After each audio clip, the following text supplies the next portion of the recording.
Vaksin tadi ikhtiar, cara perubatan-perubatan lain juga ikhtiar. Itu semuanya ikhtiar, tuan-tuan. Dan masing-masing ada kesan, ada hujah. Keyakinan menolak was-was, was-was menolak keyakinan. Belum vaksin dengan vaksin, tapi saya harapkan biar yang boleh duduk sekali, semua kena jaga SOP. Itu yang sewajibnya.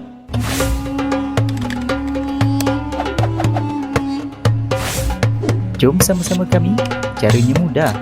Hanya klik join button. Terima kasih. Bismillahirrahmanirrahim.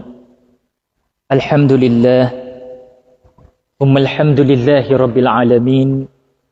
Wabihi nasta'in ala umuri dunya waddin. Qalu subhanaka la ilma lana illa ma 'allamtana innaka antal alimul hakim. Rabbi shrah li sadri wa yassir li amri wahlul 'uqdatam min lisani yafqahu qawli. Amma ba'd. Para penonton sidang Majlis Ilmu Online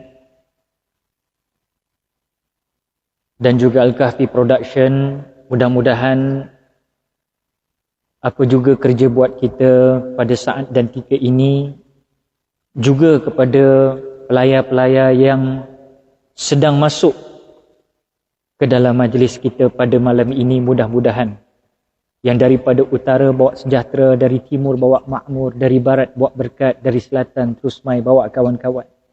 Berhimpun kita di dalam ruang majlis ilmu kita pada malam ini, sekadar berkongsi rasa dengan amanah yang diberikan oleh pihak Al-Kahfi Production.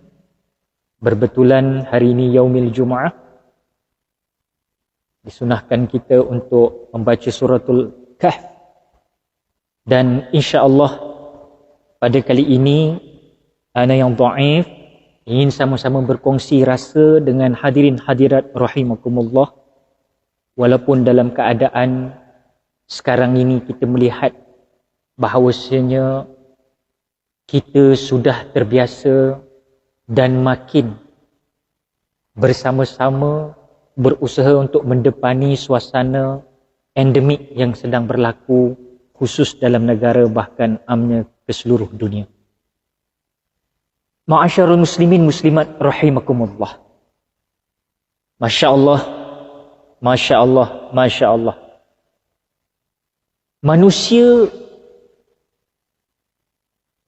Manusia ni, kalau kita tengok baru-baru ini, hadirin hadirat,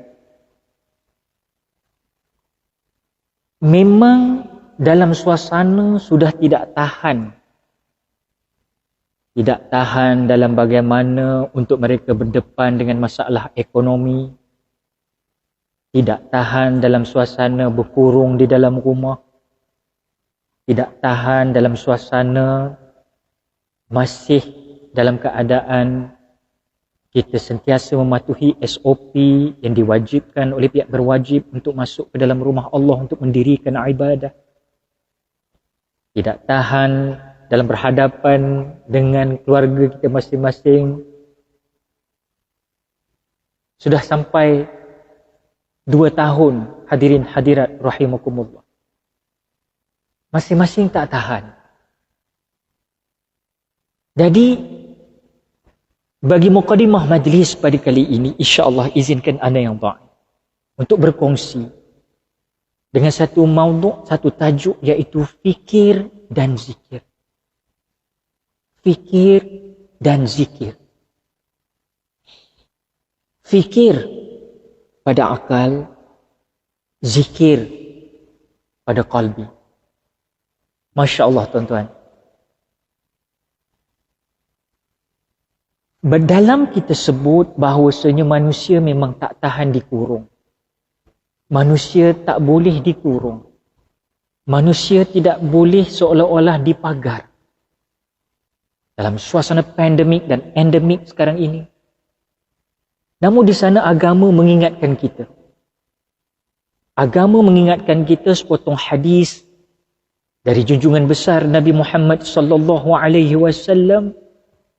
Dari Abu Hurairah radhiyallahu anhu, Nabi bersabda, "Ad-dunya sijnul mu'min wa jannatul kafir. Sadaqa Rasulullah sallallahu alaihi wasallam aw kama qala. Hadis yang bermaksud ad-dunya sijnul mu'min. Dunia ini merupakan penjara bagi orang mukmin. Penjara bagi orang beriman. Wa jannatul kafir. Dan syurga bagi orang yang kafir. Sadaqa Rasulullah sallallahu alaihi wasallam wa qala. Hadis diriwayatkan oleh Imam Ahmad di dalam musnadnya, disebut juga daripada Imam Al-Muslim di dalam sahihnya, disebut juga di dalam Imam Al-Tirmidzi di dalam jami'nya, dan Imam Ibn Majah di dalam sunan. Berdasarkan hadis ini, maka kita melihat bahawasanya kebanyakan ulama-ulama hadis menyimpulkan ini adalah suatu hadis yang sahih. Imam Muslim meletakkan hadis ini sahih, Imam At-Tirmizi mengatakan hadis ini hasan sahih, Imam Ibn Hibban meletakkan hadis ini dalam sahihnya, syekh yang lain juga kalau kita melihat, termasuklah Imam Muslim dalam mentahqiqkan Musnad Ahmad, kebanyakannya hadis ini dikatakan sahih. Hadirin, hadirat rahimakumullah. Ana nak bawa cerita dalam keadaan kita terkurung ini. Kita terkurung, kita dikurung, you name it, apa juga sebenarnya. Tetapi jelas bahawasanya ad-dunya sijnul mu'min. Dunia itu merupakan penjara bagi orang mukmin. Allahu Akbar. Tuan-tuan, perempuan. Kematian demi kematian yang kita dengar, mu'takhirin. Tak kiralah disebabkan asbab musabab namanya virus corona, mahupun disebabkan asbab-asbab yang lain, maka meninggal seseorang muslim, mukmin, muttaqin, even orang-orang yang bukan muslim ini, seluruh ummah dimatikan oleh Allah Subhanahu Wa Taala kerana dunia ini bukan tempat kita tinggal sahaja, tapi inilah dunia tempat kita meninggal. Maka jelas bahawasanya orang yang dihantar ke pusara aman ini sebenarnya, hadirin hadirat rahimakumullah, dalam kita menangisi pemergian mereka, dalam kita merasa tak mampu berdepan dengan kehilangan orang yang tersayang, kita terkenang dengan watak-watak, kalimah-kalimah, perlakuan-perlakuan, santunan-santunan kebaikan, perkara-perkara baik yang dilakukan oleh Allahyarhamah arwah-arwah ini. Kadang-kadang kita rasa, ya Allah, dia orang baik, dia dah meninggalkan kita, ya Allah, dia orang baik, tapi dia pergi meninggalkan kita. Bahkan mutakhir ini saya rajin bercakap dengan sahabat-sahabat, dia kata, Ustaz, mutakhir ni banyak Allah ambil orang-orang alim, orang-orang faqih, orang-orang baik, Ustaz. Kalau kita kenal, Ustaz, dapat telefon, si Anu meninggal, si Fulan meninggal, si Fulanah meninggal, dan kebanyakannya orang-orang baik. Saya bukan nak mengajak tuan-tuan sekadar memujuk hati, tetapi fikir dan zikir. Ad-dunya sijnul mu'min. Dunia merupakan penjara bagi orang beriman, orang mukmin.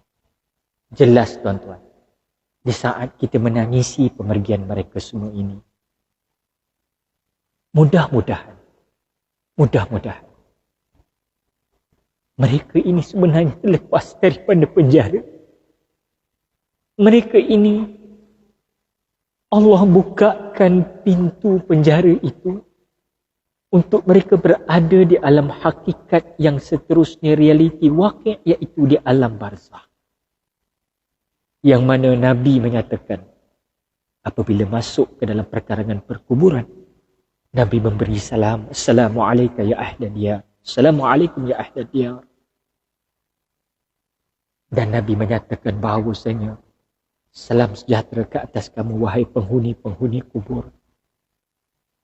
InsyaAllah kamu hanya mendahului kami dan kami bakal menyusul.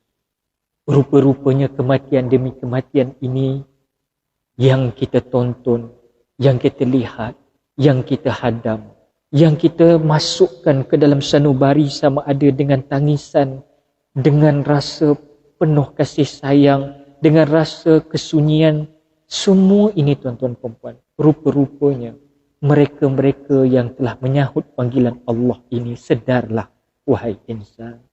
Mereka ini rupa-rupanya terlepas dari penjara. Menurut hadis ad-dunya sijnul mu'min. Allahu Akbar. Sebab itu Imam Nawawi berkata, setiap orang mukmin dipenjara dan dihalang di dunia ini daripada syahwat yang haram dan batil. Orang mukmin yang juga mukallaf untuk melakukan perbuatan ketaatan yang memang terkadang berat bagi. Namun begitu, apabila dia meninggal, maka dia akan berehat. Dia akan berehat daripada semua ini. Dan kerana itulah selalu kita dengar kalimah ini. Diposting di dalam Facebook, diposting di dalam laman IG dan medsos masing-masing. Sebagai contoh, ulama tersohor, Pak Teh yang baru kembali ke rahmatullah, salah seorang yang dianggap awliya Allah, ulama di negeri Kedah yang tersohor, viral di rata medsos. Dan kita menyatakan, di hujung ayat Allahumma ghfir lahu, apa kita sebut? Tuan-tuan perempuan, kita sebut berehatlah wahai murabbi. Berehatlah. Muslimin muslimat rahimakumullah.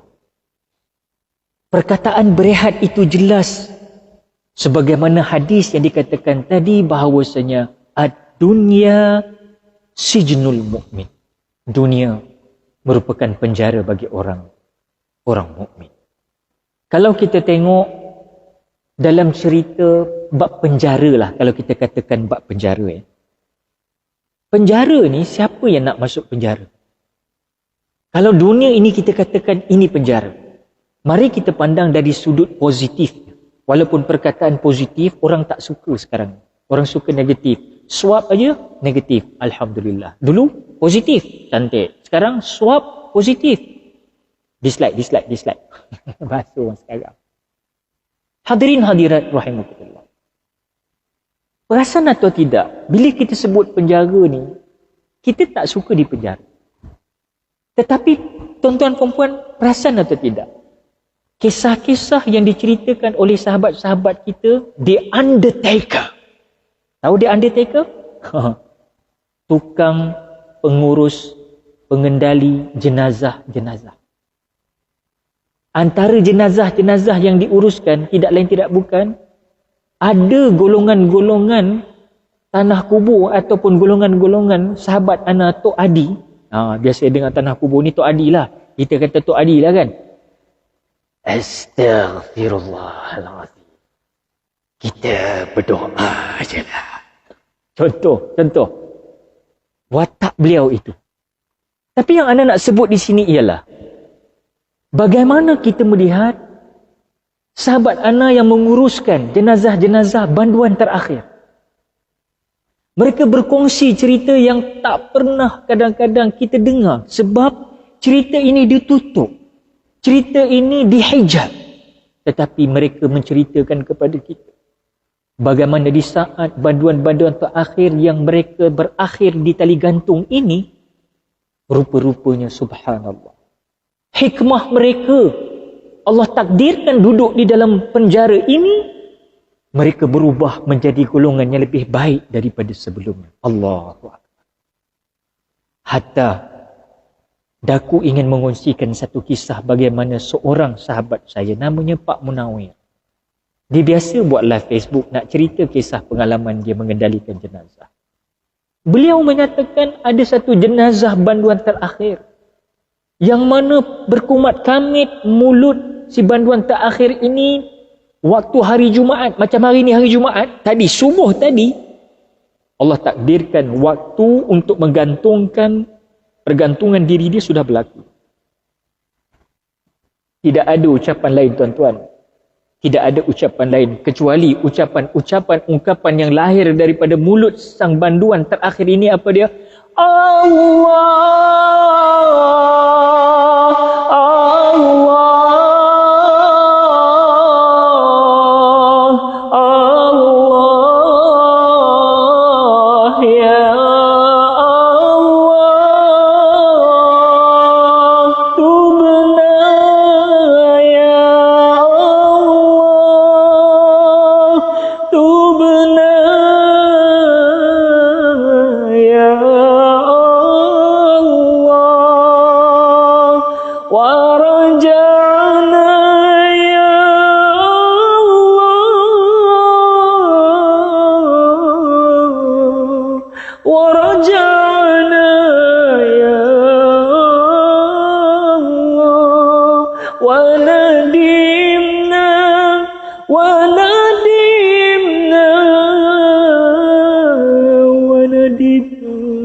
Dibawa ke tali gantung dengan zikir ni, tuan-tuan.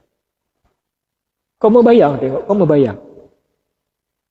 membayang mungkin ada ahli keluarga kita mungkin diuji. Tapi bersabarlah. La tahzan. Innallaha ma'ana. Mudah-mudahan Allah menerima taubat mereka sewaktu di dalam penjara. Berbanding kita yang di luar penjara, mungkin kita masih terlepas pandang untuk sentiasa memohon taubat ke hadrat Tuhan empunya dunia. Hikmah mereka, tuan-tuan, besar hikmah yang kita kadang-kadang tak nampak. Dia usung ke pusara aman, tuan-tuan, dibawa ke tali gantung. Itu pusara dia. Dalam keadaan yang sama, hadirin hadirat rahimakumullah, meninggal jenazah ini. Kata sahabat saya ini, kami hanya berdua orang ustaz yang menguruskan jenazah. Tetapi ketika di dalam penjara tersebut, waktu kami nak mengkafankan, memandikan dan sebagainya, seolah-olah ada ramai orang yang menguruskan jenazah ini. Allahu Akbar. Nampak, tuan-tuan? Kita tak tahu pengakhiran hidup kita bagaimana di atas dunia. Awalnya mungkin kita ni seorang yang gedeber, kata orang Kelantan. Awalnya kehidupan kita ini mungkin seorang yang orang benci, orang menyapa. Tapi kalau Allah tak mengangkat darjatnya, waktu kematian ditunjukkan, tuan-tuan. Qulillahumma malikal mulki tu'til mulka man tasha' wa tanzi'ul mulka mimman tasha' wa tu'izzu man tasha' wa tuzillu man tasha' biyadikal khair innaka ala kulli syai'in qadir. Kata Allah, zikir kita lepas solat. Allah yang berhak mengangkat martabat seseorang dan Allah berhak menjatuhkan martabat seseorang marfum daripada apa yang kita baca. Hadirin hadirat rahimakumullah. Bukan terhenti di situ saja. Saat nak dikuburkan ke liang lahat, tuan-tuan, nak jadi cerita, tergelincir sahabat kita, tersembam muka dia betul-betul di hadapan muka jenazah ini. Allahu Akbar, tuan-tuan. Apabila dia dirapatkan oleh Allah dengan muka jenazah ini, dia kelihatan air mengalir daripada mulut jenazah ini, tuan-tuan. Dan apa yang dia pelik ialah air yang keluar daripada mulut yang mengalir itu tadi. Air itu berbau suatu bau yang cukup wangi. Cukup wangi, Pak. Allahu Akbar. Apalah ya Allah nak tunjukkan kepada kita sebenarnya, tuan-tuan. Beribu hikmah yang Allah suruh kita fikir dan zikirkan. Fikir dan zikir. Mungkin selama hari ini kita fikir saja. Sebab itu makin bejat akal kita. Makin terkepung akal kita. Makin resah hati kita. Makin gundah perasaan kita. Kerana kita hanya fikir. kita tidak menyelipkan zikir. Bila kita hanya fikir, kita nampak penjara itu suatu tempat yang cukup menderita, cukup memeritkan, mengazabkan. Tetapi kita bawa zikir, kita nampak kejadian yang berlaku tadi meletakkan hati kita dengan kebesaran Allah Subhanahu wa taala.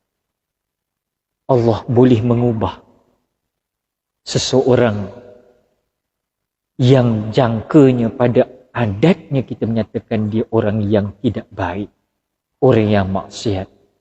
Tetapi kalau kehendak Allah, mungkin dia bertaubat tanpa kita dapat melihat dengan mata kasar kita. Kita hanya fa'ahkum bizahir, berhukum dengan benda yang zahir. Tetapi hakikatnya Allah Maha tahu. Sebab itulah dituntut kita untuk sentiasa bersangka baik, tuan-tuan. Sentiasa bersangka baik. Teruskan berdoa dalam suasana endemik kita ini, agar Allah bagi kekuatan iman buat kita semua. Jangan lupa tuan-tuan puan-puan. Jangan lupa. Sebab sekarang ini adalah pertembungan antara dia dua sistem. Pertembungan antara sistem imun dan iman. Faham betul maksud ayat saya. Rakan-rakan semua, bila anda sebut perkataan-perkataan soal macam imun, saat lagi mungkin anda sebut soalan-soalan berkaitan dengan COVID, virus, itu dan ini, mohon buka fikir dan zikir. Jangan hanya fikir. Mohon buka hati kalian untuk fikir dan zikir. Jangan disalah tafsirkan kalam ana yang dhaif ini. Ana juga beritahu kepada rakan-rakan semua pada malam ini, agree to disagree, tak ada masalah. Cuma mohon hadam dengan fikir dan zikir. Contoh, hari ini pertembungan antara iman dan imun. Dalam keadaan kita nak jaga imunisasi kita kena kuat, antibody kita kena kuat, kita perlu divaksin. Menurut pendapat ahli-ahli pakar, kita perlu divaksin. Menurut pendapat ahli-ahli pakar ilmu istilah kedoktoran, ada yang memilih ivermectin walaupun dipersoalkan. Menurut pakar istilah ilmu kedoktoran, dari sini bersandarkan hadis Rasulullah SAW, nak jaga imun badan ni, teruslah kamu dengan pemakanan-pemakanan sunnah, yakni dengan habatus saudanya, mengikut dosnya, dengan madunya yang disebut di dalam Al-Quran begitu jelas terang lagi bersuluh, dengan pelbagai lagi disebut khazanah-khazanah yang Allah zahirkan di alam ini untuk kita terima pakai ke dalam tubuh badan kita ini, dan itu menjadi antibody yang kuat, imunisasi yang kuat untuk kita meneruskan kehidupan, untuk berdepan dengan apa juga wabak. Imun, yang saya nak sebut imun, termasuklah tuan-tuan perempuan, imun kita adalah dengan zikrullah. Tak salahlah kalau kita tengok sekarang ni tuan-tuan perempuan, sebab ramai yang viral 2-3 hari ini, viral pergi ke tepi pantai dengan keluarga masing-masing, ya, rindu. Kita faham manusia biasa tuan-tuan perempuan. Saya dah katakan pada awal tadi, siapa yang sanggup terkurung?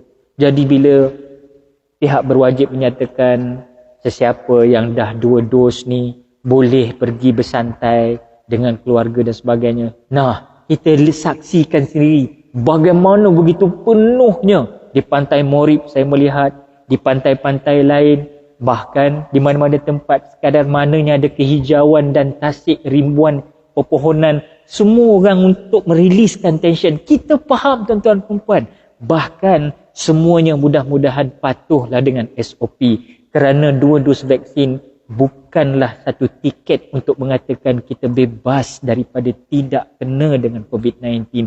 Ini adalah istilah daripada ilmu kedoktoran, bukan daripada kita yang dhaif. Ilmu kedoktoran sendiri menyatakan bahawa 2 dos vaksin itu bukan tiket bagi kita untuk kita ke sana ke sini dalam keadaan tak jaga SOP. Hadirin, hadirat rahimakumullah. Cuma yang mungkin bila viral gambar-gambar, ramai sanak saudara handai kita yang pergi berkelah begitu dan begini. Bagaimana dengan rumah Allah? Bagaimana dengan rumah Allah? Fikir dan zikirlah tuan-tuan. Adakah rumah Allah masih kita menyatakan tempat yang seolah-olah rumah Allah inilah tempat yang paling tidak selamat untuk umat Islam hadir dalam untuk mereka menta'abudkan diri kepada Allah, memohon di saat-saat. Pernah Rasulullah menyatakan juga bahawasanya doa daripada yang ramai itu terkadang lebih baik daripada kita berdoa berseorang-seorangan. Walaupun berdoa seorang-seorang itu ibadah, tetapi bila berdoa memohon munajat ramai, sebab itu diadakan solat yang dikatakan istisqa, minta hujan turun, ramai keluar. Mengapa perlu Rasulullah menyunahkan untuk semua keluar ke lapangan yang lapang? Boleh je buat tempat lain, tapi tak, Nabi suruh keluar dan berdoa beramai-ramai. Ini menunjukkan, dalil menunjukkan bahawasanya hebatnya doa ramai-ramai ini secara berjamaah ini. Tapi hari ini tuan-tuan, kita boleh makan cikedis ramai-ramai, kita makan KFC ramai-ramai, makan McD ramai-ramai, kita buat barbecue ramai-ramai. Tapi untuk beribadah di dalam rumah Allah, Allahu Akbar. Ya ayyuhallazina amanu atti'ullaha wa atti'ur rasul wa ulil amri minkum. Taatlah kalian kepada Allah, taatlah kalian kepada Rasul dan pemerintah-pemerintah, pemimpin-pemimpin di kalangan. Di kalangan kau? Pemimpin yang mana? Pemimpin yang beriman, yang faham bahawasanya COVID-19 izinan dari Allah. Ayuh kita doa ramai-ramai sambil kita patuh SOP dunia, kita patuh juga PKP pulang kepada pencipta. InsyaAllah tuan-tuan. InsyaAllah.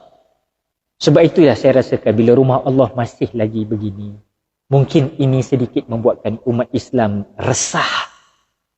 Kerana seolah-olah dunia versus akhirat sekarang. Kita belum lagi ke akhirat tuan-tuan. Tetapi corak itu, sibrah itu, acuan itu menampakkan kita melihat siapa yang benar-benar yakin dengan akhirat, siapa yang benar-benar seolah-olah memang yakin dengan akhirat, tapi secara tidak langsung ataupun terlepas pandang kita sebenarnya meletak dunia ini mengatasi akhirat. Na'udzubillah ini. Na'udzubillah ini. Macam member lah, ada satu member ni tuan-tuan, kita redakan sikit keadaan. Ada member kita ni nak masuk masjid, tak boleh nak masuk masjid. Bro, sis, nak masuk masjid tak boleh cakap kau. Yalah, guard dengan rela aku pujuk semua standby cantiknya kan. Kita hormati tuan-tuan perempuan. Sebab itu saya nak bagi tahu hadirin hadirat rahimakumullah, kita ucap tahniah, kita ucap barakallahu fikum, kita ucap jazakumullahu khairan katsira kepada all our frontliner sekalian. Kita ucap tahniah. Mereka ini tak macam kita tuan-tuan perempuan. Kita duduk di rumah. Mereka menjaga kawasan yang buat SJR, Sekatan Jalan Raya. Kita ucap jutaan terima kasih dengan keberanian mereka. Mereka berdepan dengan wabak ini di lapangan yang terbuka. Subhanallah, hebat tuan-tuan. Kita tak mampu. Ini kita perlu akui. Dari sudut pemerintahnya, dari sudut alim ulama'nya. Jangan lupa tuan-tuan, kita nampak itu yang besar. Ni, brother Food Panda, brother Grab Food, yang kita tengok Lala Move, yang kita tengok semua ni yang kadang-kadang viral, accident, meninggal atas jalan raya. Kadang-kadang makanan berterabak atas jalan raya, otak pun berterabak atas jalan raya. Hanya kerana nak menyampaikan makanan untuk diberikan kepada pemesan-pemesan makanan, pembeli-pembeli makanan, untuk mereka menikmati makanan tanpa ada rasa curiga dengan virus corona. Kerana kamu duduk dalam lingkungan comfort zone kamu, aku keluar untuk berjuang. mencari rezeki yang halal. Amanah aku tunaikan. Takdir Allah, aksiden dia tuan-tuan perempuan. Ini frontliner. Kita ucap tahniah dan kita ucap takziah kepada waris. Tapi tuan-tuan, mereka ni sebenarnya pejuang-pejuang kita di dalam usaha memutuskan rangkaian COVID-19 ini. Namun di sana, mari kita letakkan pentauhidan kita di atas segala-galanya. Yang mematikan Allah. Yang memberi izin Allah. Setelah kita semua sebagai insan akur dan patuh dengan ilmu duniawi yang kita pelajari atas nama SOP, dan yang paling penting SOP Allah mengatasi segala-galanya. Ini keyakinan kita. Ini meletakkan prioriti yang utama. Sebab itu ada orang kata nak letak akhirat saja tak boleh ustaz, kita duduk dalam dunia. Yes, kita duduk dalam dunia, kita berpijak di atas dunia. Allah suruh kita guna apa yang di atas dunia dengan akal kamu. Tetapi jangan hanya fikir. Zikrullah. Zikrullah. Tuan-tuan, perempuan. Ni nak cerita sebenarnya tadi. Ada member kita ni nak masuk lah. Dah bawa sejadah dah tuan-tuan. Dah bawa sejadah. Ni dia sejadah. Cantik punya sejadah nak masuk. Nak masuk-masuk sekali rela dia dengan standby. Minta maaf cik, nak sembahyang Jumaat. Minta maaf cik, cik dah ada 2 dos.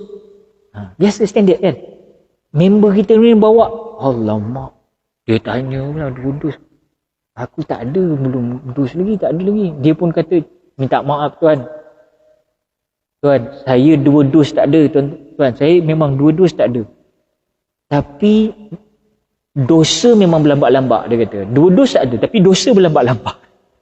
Dosa berlambak-lambak dia kata.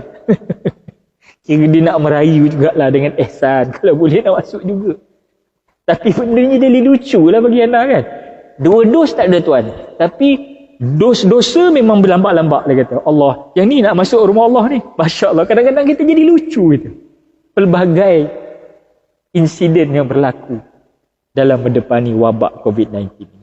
Hari ini, dunia kita melihat seolah-olah banyak menormalisasikan perkara-perkara yang nifaq. Fikir dan zikir. Jangan ingat saya dalam sudut pandang negatif tuan-tuan. Tolong tuan-tuan, tolong. Saya tidak berniat begitu. Saya nak cari sahabat. Dalam laman ni saya nak cari sahabat. Saya tak nak cari musuh. Tapi kalau ada berasa diri itu seolah musuh, saya berpegang kepada prinsip An-nas aduwwu bima jahil. Manusia jadi musuh dengan apa dia tidak tahu. Allah. Tuan-tuan, cuba perasan tak puan-puan, bro sis, sekeliling kita sekarang ini, walau kita 2 tahun, kita duduk dalam suasana pandemik atau endemik, duduk di rumah, sekatan-sekatan dan pergerakan kita terbatas, kita tidak terbatas untuk kita buka kita punya medsos. Masing-masing ada media sosial kat rumah. Semua boleh buka, semua boleh buka. Boleh buka lah, bukan boleh. Boleh buka. Pasal apa tuan-tuan? Pasal kita nak habaknya, perasan tak perkara-perkara nifak hari ini, perkara-perkara yang kita tahu itu perkara yang kotor, perkara yang tidak diterima dalam agama, tetapi seolah-olah nak dinormalisasikan oleh pihak-pihak tertentu. Dan hari ini yang kita merisaukan, kita paling risau ialah bagaimana generasi yang mendatang ini setelah kita semua pergi mendepani perkara ini. Tuan-tuan perempuan tengok sendiri superhero di dalam watak-watak kartun, watak-watak filem-filem, kalau kita tengoknya, superhero ini banyak yang dijadikan role model secara tidak langsung dalam kehidupan kita, bahkan apalagi anak-anak kita. Kalau kaji balik sejarah superhero, tak kiralah Marvel Comics ke, tak kiralah apa rangkaian yang datang daripada dunia sebelah sana. Maksud saya, kalau kita kaji sejarah kehidupan mereka, Masya Allah, kita nampak bahawasanya kadang-kadang banyak juga perkara nifak yang cuba dinampakkan kebaikan-kebaikan. Sebab itu anak muda hari ni minta maaf anak muda. Kan? Orang muda kena ingat.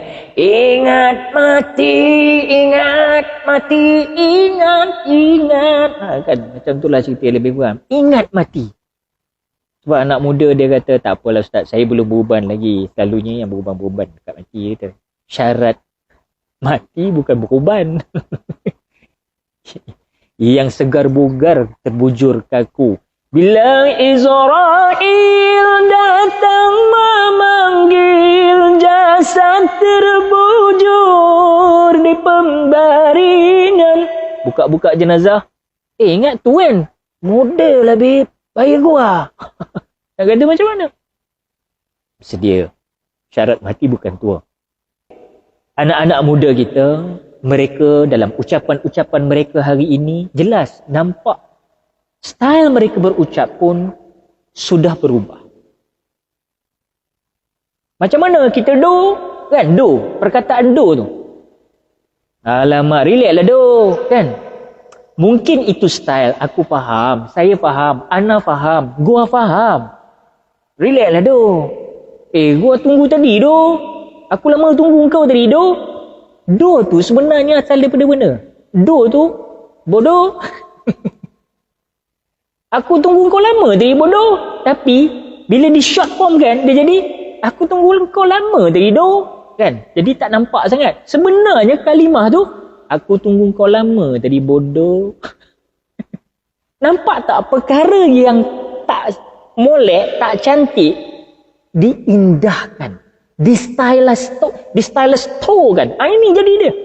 Orang tak perasan benda ni. Kalau sebut soal aurat, Allahu Akbar. Mudah-mudahan Allah memberikan taufik dan hidayah kepada mereka-mereka yang masih belum menutup aurat. Dakwah adalah untuk sekadar mengingatkan. Kita tidak pernah memaksa. Kita hanya menyarankan baligh anni walau ayat.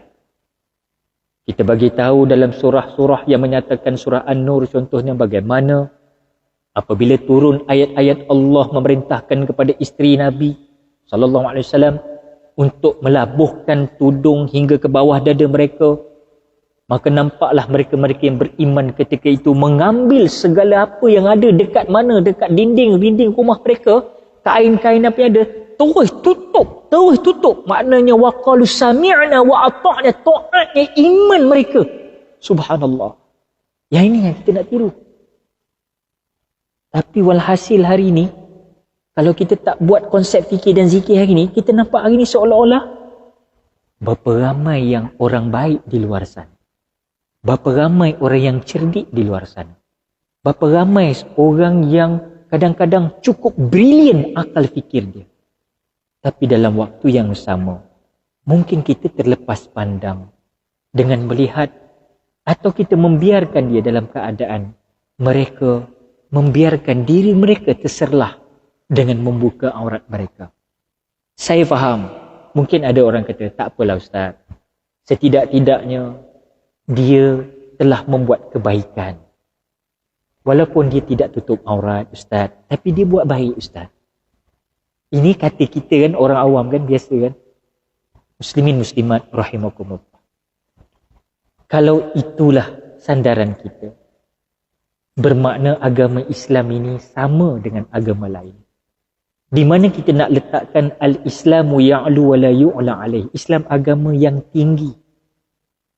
Di mana kita nak letakkan proses penghadaman, pemahaman kepada hukum, usul fiqh tasawuf. Antaranya fiqh, soal pensyariatan ke atas kita yang hidup melata di muka bumi pinjaman Allah ini. Maknanya kita tak payah pegang hukum. Kita buat baik aja. Kita buat baik aja, tak payah ada hukum. Adakah begitu yang anda nyatakan? Tolong fikir dan zikir. Begitu jugalah kita katakan rumah Allah. Kadang-kadang makin disempitkan atas nama menjaga kemaslahatan. Ini juga perlu difikir dan direnung bersama-sama. Apatah lagi kita melihat fenomena mutakhir ini viral. Orang sibuk nak buka pawagam. Di sanitizer pawagam tu.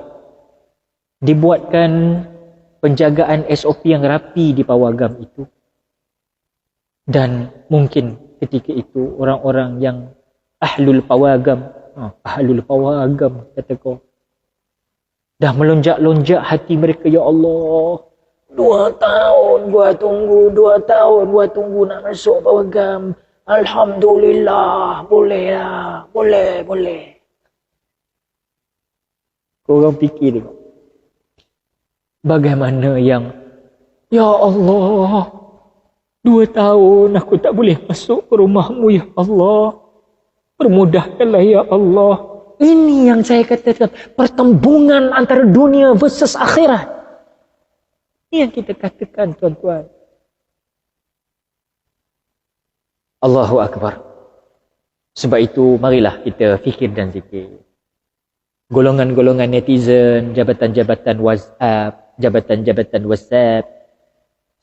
Facebook, Instagram. Kadang-kadang kita perlu fikir juga. Apa yang kita nak posting, adakah suasana kita ni contoh ya. Itu saya katakan, kadang-kadang kita post satu benda yang kadang-kadang pernah tak kita terfikir.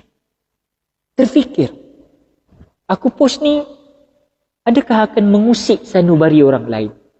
Terkesan tak pada orang lain? Adakah dia akan sonok? Ataupun dia akan rasa macam tercabar dengan posting aku? Fikir dan zikir, tuan-tuan. Sebelum kita buat keputusan untuk posting sesuatu. Kerlak. Kerna campur kelak. Kerlak. Kelak, dia akan membebankan hati rakan-rakan kita yang lain apabila melihat posting kita. Tidakkah itu menzalimi hati, sanubari, perasaan rakan-rakan taulan kita yang lain?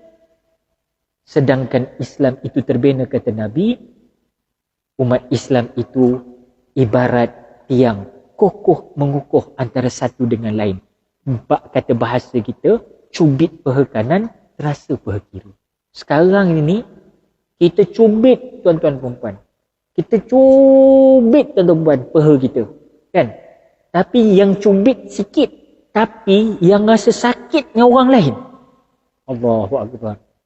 Bahaya, bahaya. Ya? Tolong hadamkan fikir dan zikir. Baik. Sebab itulah saya rasakan, tuan-tuan perempuan, muslimin rahmatullah, kehadiran COVID-19 ini banyak menurunkan sifat egoisme, sifat sombong kita, sifat takabur kita sebagai seorang insan terhadap kehebatan Allah SWT. Macam-macam yang insan ni buat kadang-kadang seolah-olah nak lawan kesempurnaan ciptaan Allah. Jangan sampai kita ikhtiar atas nama ikhtiar. Tapi jangan sampai kita melawan kesempurnaan ciptaan Allah Subhanahu Wa Taala. Allah hantar COVID-19 aja, hadirin hadirat. Seorang pun tak boleh detect virus ni, dia duduk dekat mana? Dia duduk tak mana? Kalaulah ada yang orang hebat-hebat atas dunia ni, yang selama hari ni kita nampak hebat, mengkaji itu, mengkaji ini, rupa-rupanya Allah datangkan virus ini, jelaslah bagi kita, setidak-tidaknya hamba tetap makam hamba. Jangan hamba meminjam title Tuhan. Sebab Allah hantar COVID-19 saja. Dan virus ini dikatakan ghaib, benda makhluk yang tidak nampak. Kalau dia nampak, kita tak pergi ke tempat itu. Tetapi persoalannya tak nampak. Bila tak nampak, maka jelaslah bahawasanya hanya boleh nampak apabila ada seseorang itu mempunyai gejala atau simptom-simptom yang menguatkan bahawa si Polan atau si Polanah ini sebenarnya nampak macam ada kesan virus pada dia. Inilah ujian. Inilah ujian, tuan-tuan. Kalaulah kita tahu, saya katakan tadi bahawa ruang ini kita tahu ada virus, dapat detect virus kat situ. So kita tak pergi, kita pergi tempat yang selamat aja. Tapi Allah Maha Kaya, dia buat alam ni tak nampak. Virus corona tak nampak. Maka hang pilah ke mana alam ni, hang melata atas muka bumi Allah ini, yang kita selalu sebut sirru ala barakatillah, mengembaralah, bermusafirlah, tapi carilah keberkatan dan kehebatan Allah, tafakurlah dengan kebesaran Allah. Tapi hari ini kita dah tersekat. Kerana apa? Sebab kita tak tahu tang ni ada ke virus tu, tang situ ada ke, sini agak-agak tak ada, semua agak-agak, tuan-tuan perempuan. Pasal apa? Allah takdirkan virus corona tak nampak, dia makhluk gaib. Ghaib. Allazina yu'minuna bil ghaib, kata Allah. Kita kena beriman juga dengan benda ghaib. Sebab itu kalau kita dapat detect benda ghaib, tak adalah namanya ghaib. Mudahlah kita merencanakan pergerakan kita, tapi tidak begitu. Dia ghaib daripada mata zahir kita, tuan-tuan. So ingatlah, ini bab ilmu ghaib. Ini bukan silat gayung ghaib tau. Bro sis, ini bukan silat gayung ghaib. Itu kena tanya kepada panglima-panglima kita yang pakar dalam bab silat. Tapi ini istilah yang kita nak fikir dan zikir malam ni apa dia? Ini istilah ghaib, iaitu makhluk-makhluk yang ghaib yang wujud di kalangan kita. Rupa-rupanya baru kita tahu bahawasanya kita takut dengan benda ghaib ini. Tuan-tuan, Ana sebut ni, aku pun takut. Bukan korang je takut, aku pun takut. Kita semua takut kan? Siapa yang nak dengan virus ni? Baru-baru ni anak saya diuji, mengandung 8 bulan, positif COVID-19. Masuk hospital Sungai Buloh, kuarantin 10 hari. Masya Allah, tuan-tuan. Saya sebagai seorang ayah, bagaimana kita mendepani ini? Itu saya. Yang lain-lain ni, yang sedang teruji, waris-waris mereka, kita doakan tuan-tuan perempuan, mudah-mudahan Allah angkat wabak ini ke atas daripada mereka semua. Allah hilangkan wabak ini daripada mereka. Allah ganti dengan lebih baik, insya-Allah. Amin ya rabbal alamin. Sebab anda dah lalui.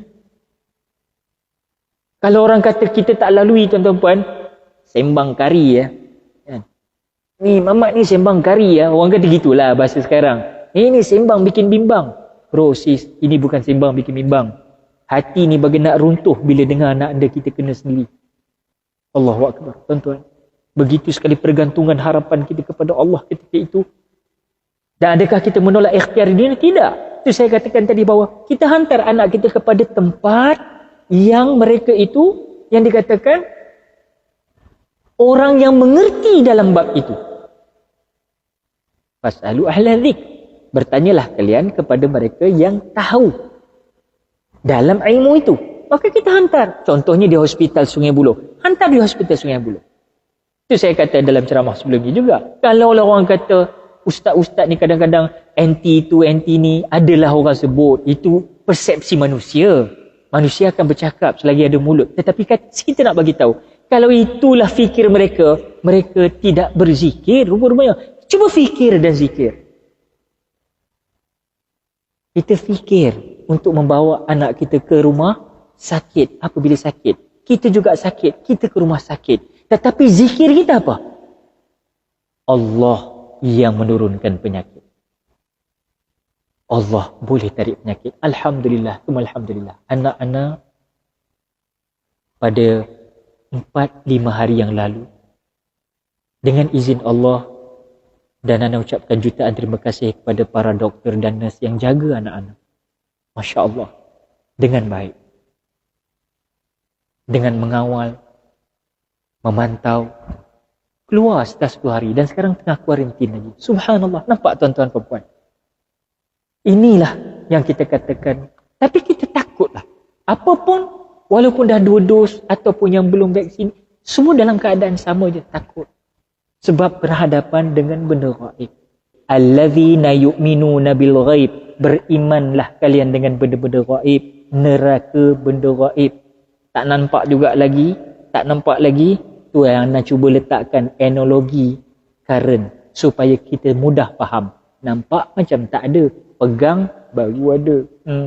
Nasib baik engkau tu ada lagi. Kalau tak ada. Gitu. Saya pernah berceramah. Ini cerita tahun 1900 maaf saya, awal tahun 2000. Mungkin 20 tahun yang lalu punya cerita. Nak cerita sikit.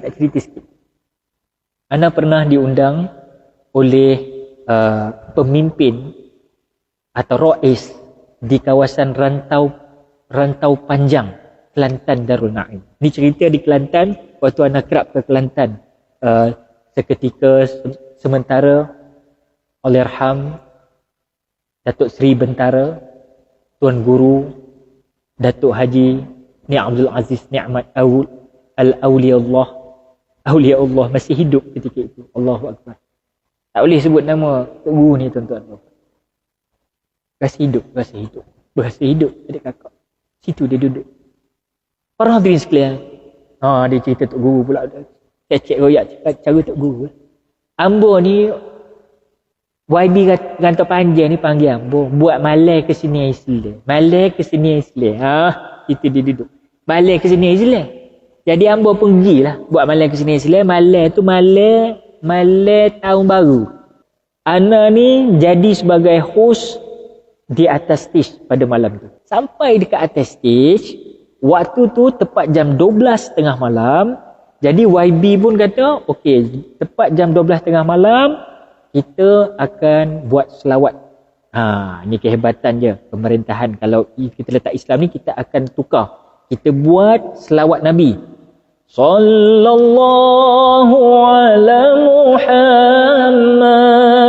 sallallahu alaihi wasallam, sallallahu ala Muhammad, sallallahu alaihi wasallam, ya Nabi salam alaika. Jadi selawat. Jam 12 tu kita selawat tuan-tuan perempuan. Nak royak buri adik kakak aku sekalian. Bila kita selawat tu adik kakak, apa berlaku? Lepas selawat tu pula, pasal kita nak ra'i juga penduduk-penduduk sekitar tu, maka buat juga masa tu boleh. Bakar mercung. Jadi buatlah government kerajaan di Kelantan tiket tu, buatlah bila habis semua lepas selawat apa semua, untuk budak-budak, bagi budak-budak seronok. Jadi buat juga dengan terkawal, dengan keselamatan yang dijaga dengan begitu baik. Kemudian meletuklah Ambo ni atas stage. Jadi penonton tengok mata kat Ambo.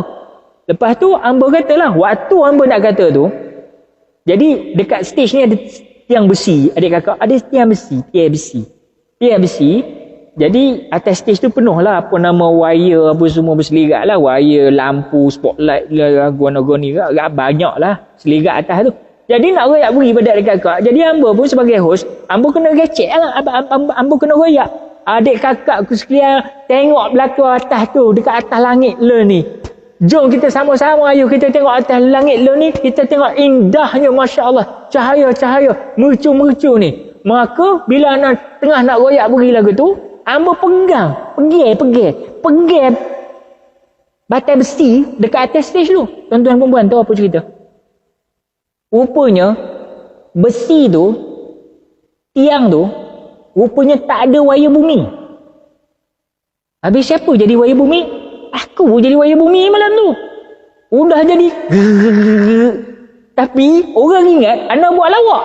Pelawak ustaz, pelawak ustaz ni. Dah Ambo pegang. Rupanya yang Ambo pegang tu apa dia?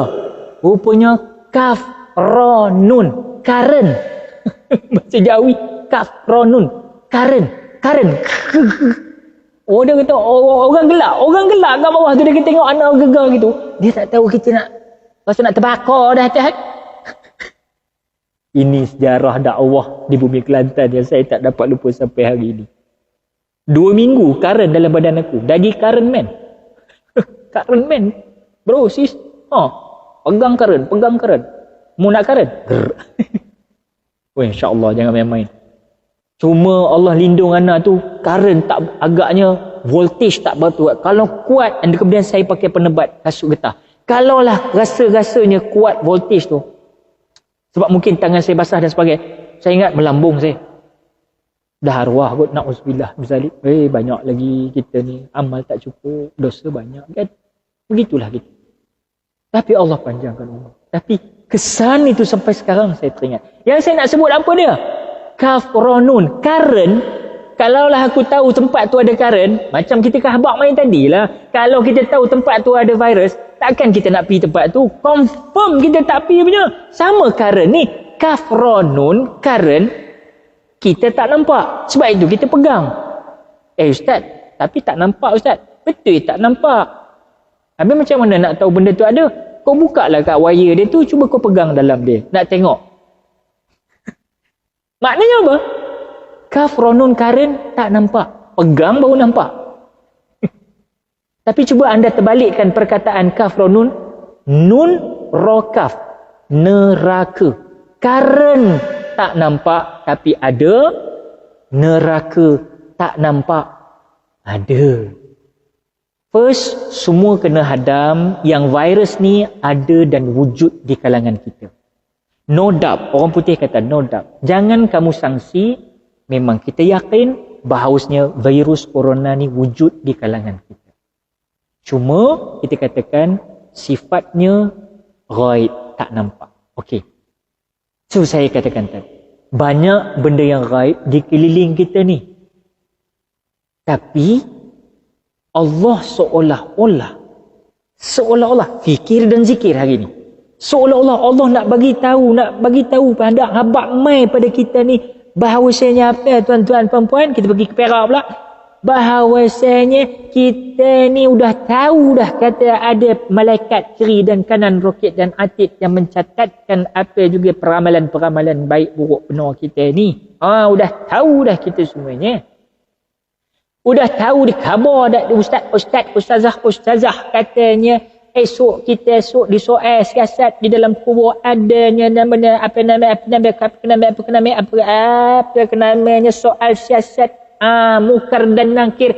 Kau kena tanya besok dalam kubur. Ada yang kata kopi itu apa tu? Ghaib. Allazina yu'minuna bil ghaib. Ghaib, beriman benda ghaib. Esok kita akan dibawa ke alam barzah. Benda ghaib kita tak tahu lagi, kita tak nampak. Syurga dan neraka, benda ghaib kita tak nampak. Titian siratal mustaqim, kita tak nampak. Benda ghaib lagi.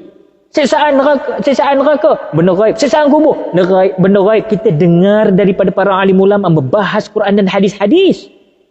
Tuan-tuan puan-puan, agak-agak lah tuan-tuan.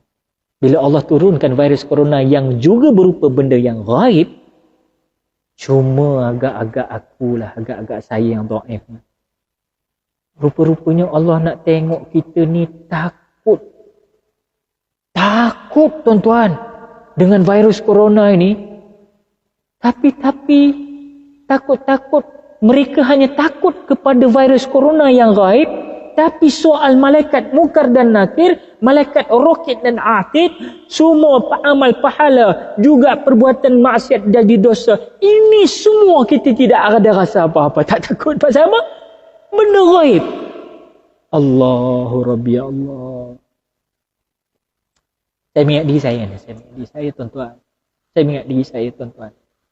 Sebab itu Allah sedang mengajar dan mendidik kita hati-hati dengan makhluk-makhluk gaib. Kalau virus corona orang takut sebab boleh menyebabkan kematian. Iyalah tuan-tuan. Awal tadi saya bacakan hadis mengenai mereka-mereka yang telah meninggalkan kita. Saya tidak akan ulang.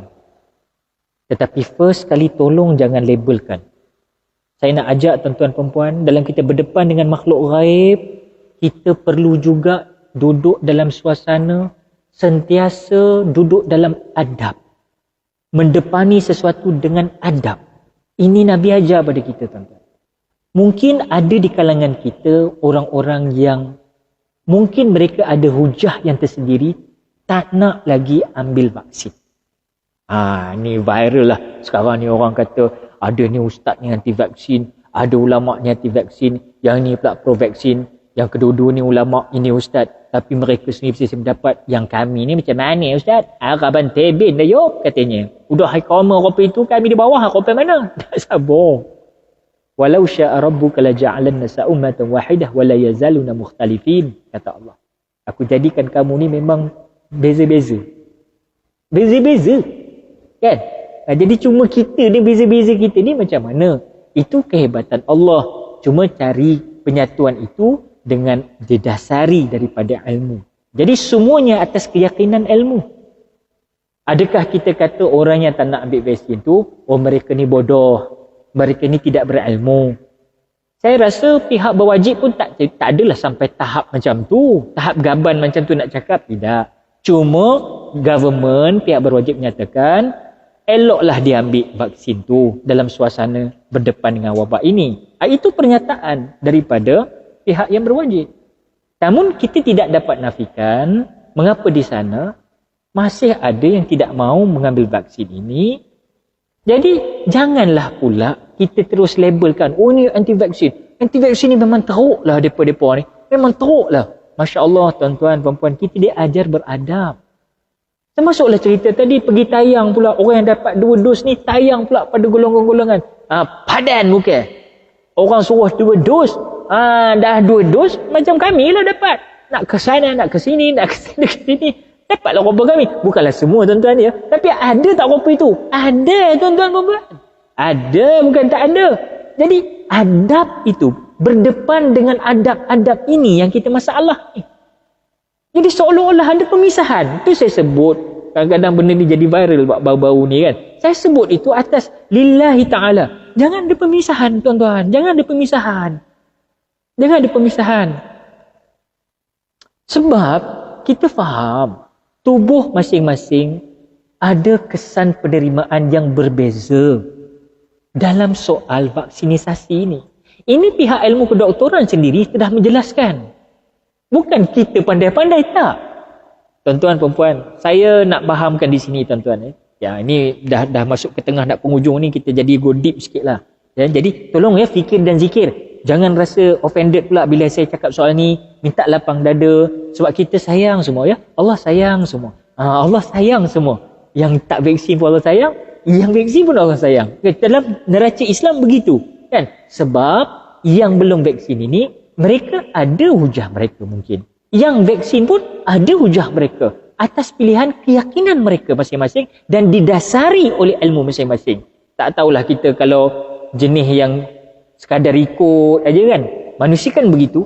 Dia suka ikut-ikut. Apa orang lain buat, dia ikut je. Mungkin ada juga fashion trend macam tu. Itu pun satu trend juga. Tapi Islam mengajar. Fatabayanu. Fatabayanu.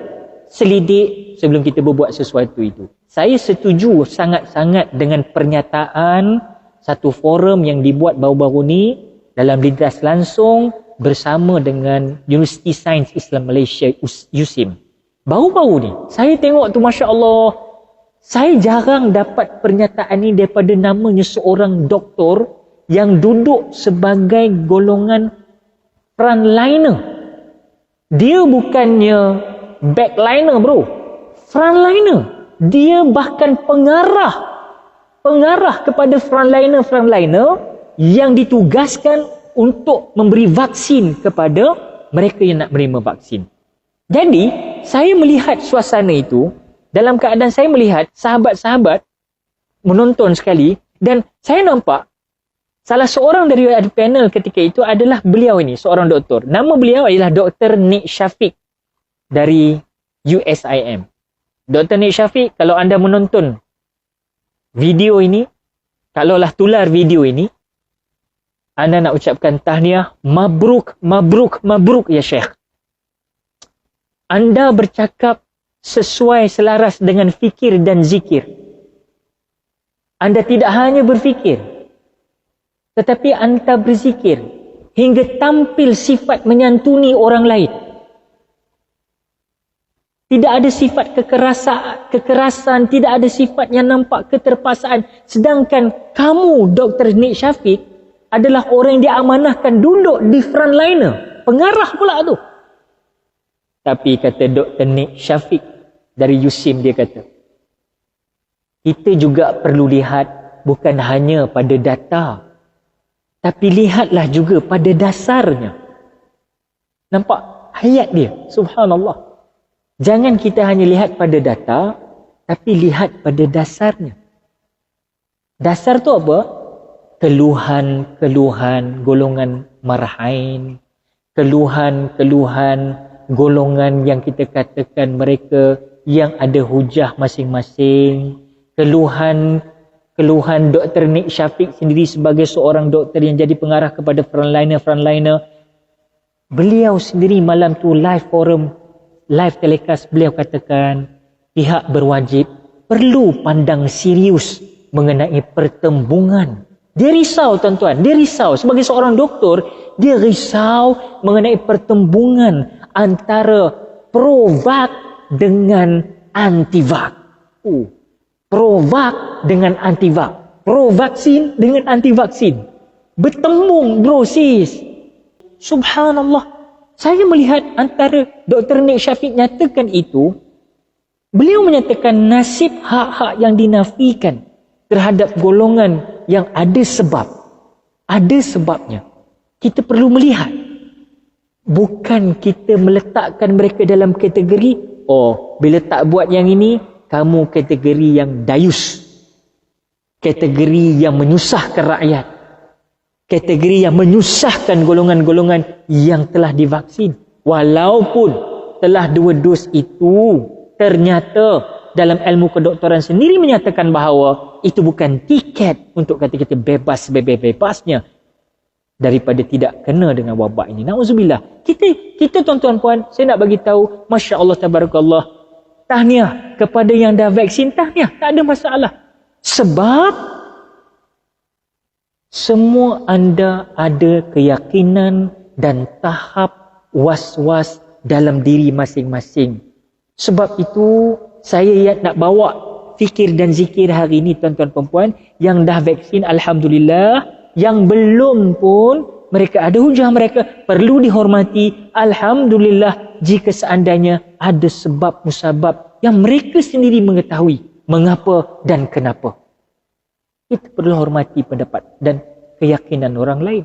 Kalau orang boleh hormati keyakinan dan pendapat kamu, mengapa kita tidak boleh menyantuni pendapat dan pegangan orang lain? Kalau dalam soal ilmu agama yang menjadi tunjang kehidupan kita, ada beratus-ratus, hatta beribu mazhab tuan-tuan perempuan. Yang terkenal tu kita dengar 4 lah. Syafi'i, Hanafi, Hanbali, Maliki. Itu yang terkenal. Pun kalau kita rujuk kepada 4 mazhab yang muktabar ini, nampak dalam agama, sandaran agama pun ada pendapat-pendapat yang berbeza. So dalam kaedah pemvaksinasian ini juga kita perlu hormati tuan-tuan perempuan.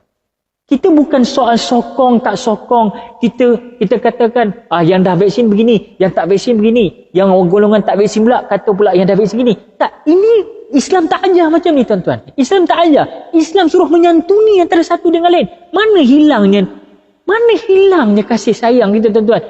Itu saya katakan bahawa COVID-19 virus ini sudah menjadi sebagai satu fitan, ujian bagi kita, ditambah pula dengan suasana vaksin yang dia masuk ke dalam tubuh, pun adakah ini menjadi sebagai corona nombor 2 pula? Sebab dia menjadi pertembungan antara yang nak vaksin dengan tak nak vaksin.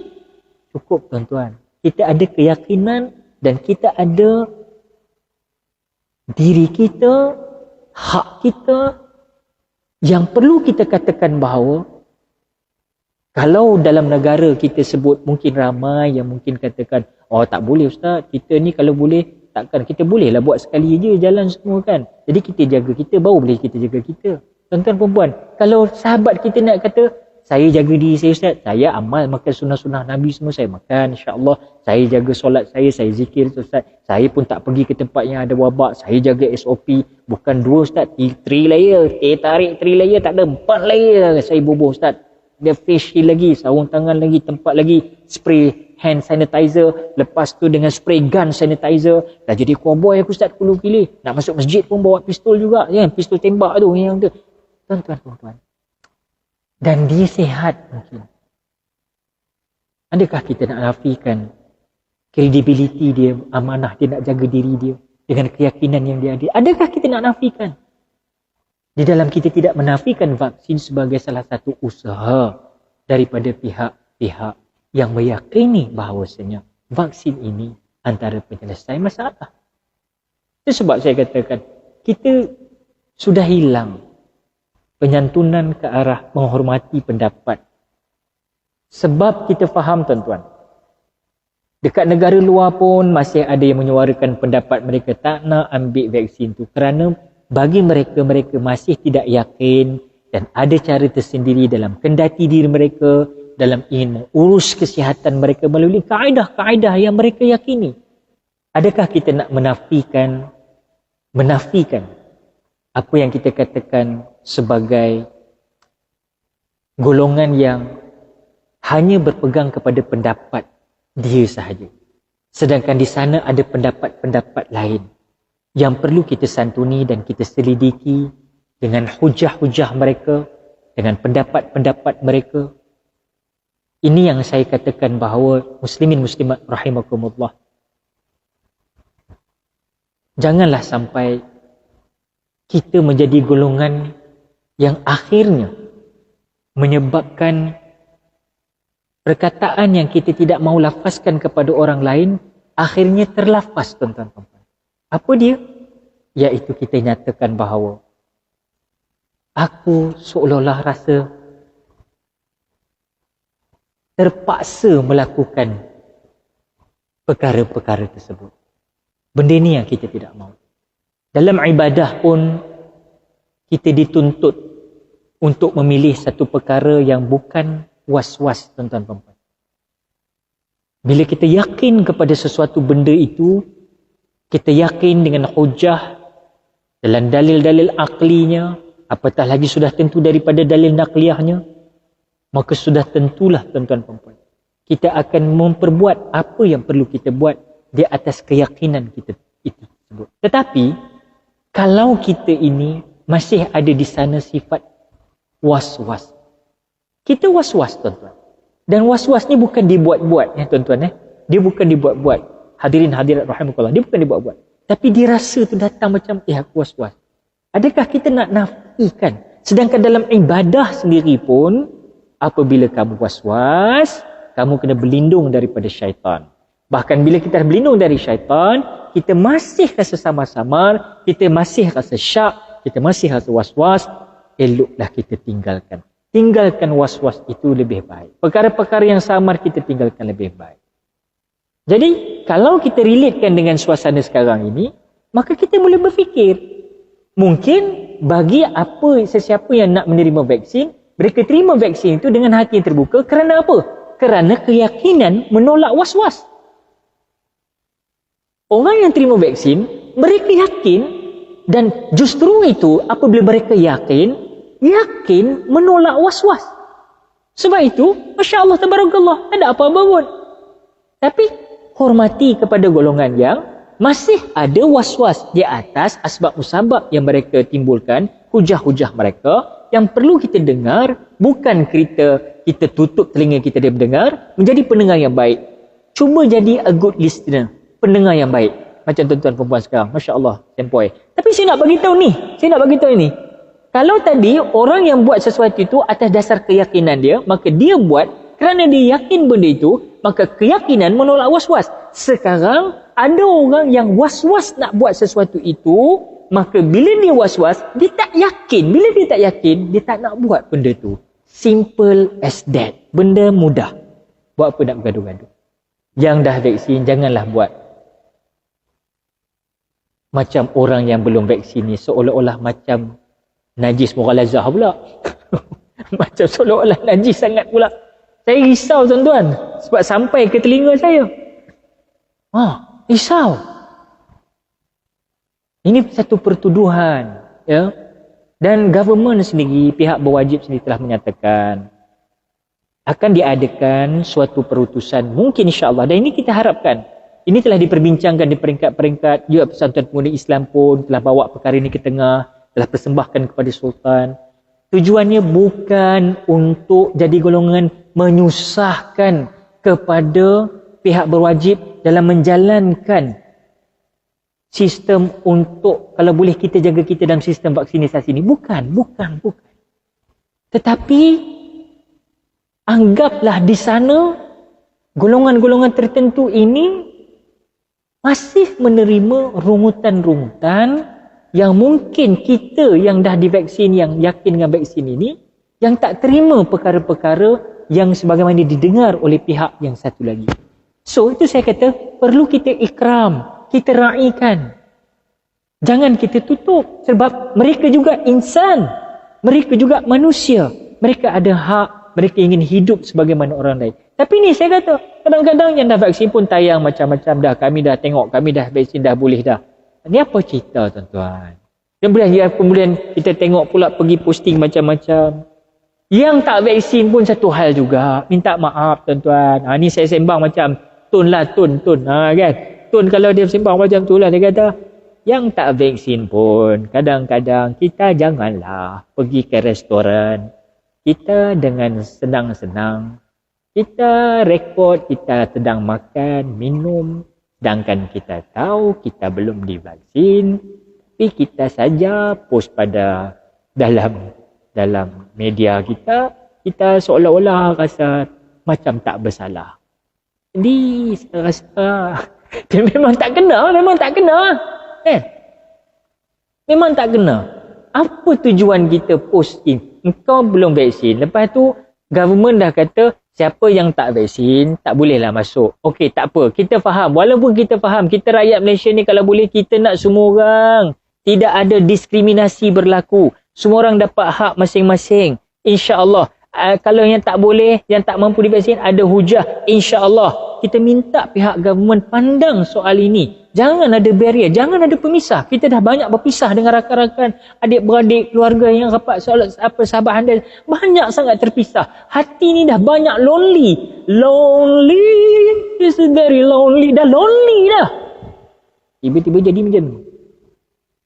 Tuan-tuan, yang tak vaksin pula pergi dengan bangganya, pergi viralkan. Saya tak vaksin, tak kisah pun, saya makan okey je. Tak ada pun kena tangkap. Ni apa cerita ni? I cannot brain lah. Aku tak boleh fikir. Tak betul tu tak? Saya tak boleh fikir tuan-tuan.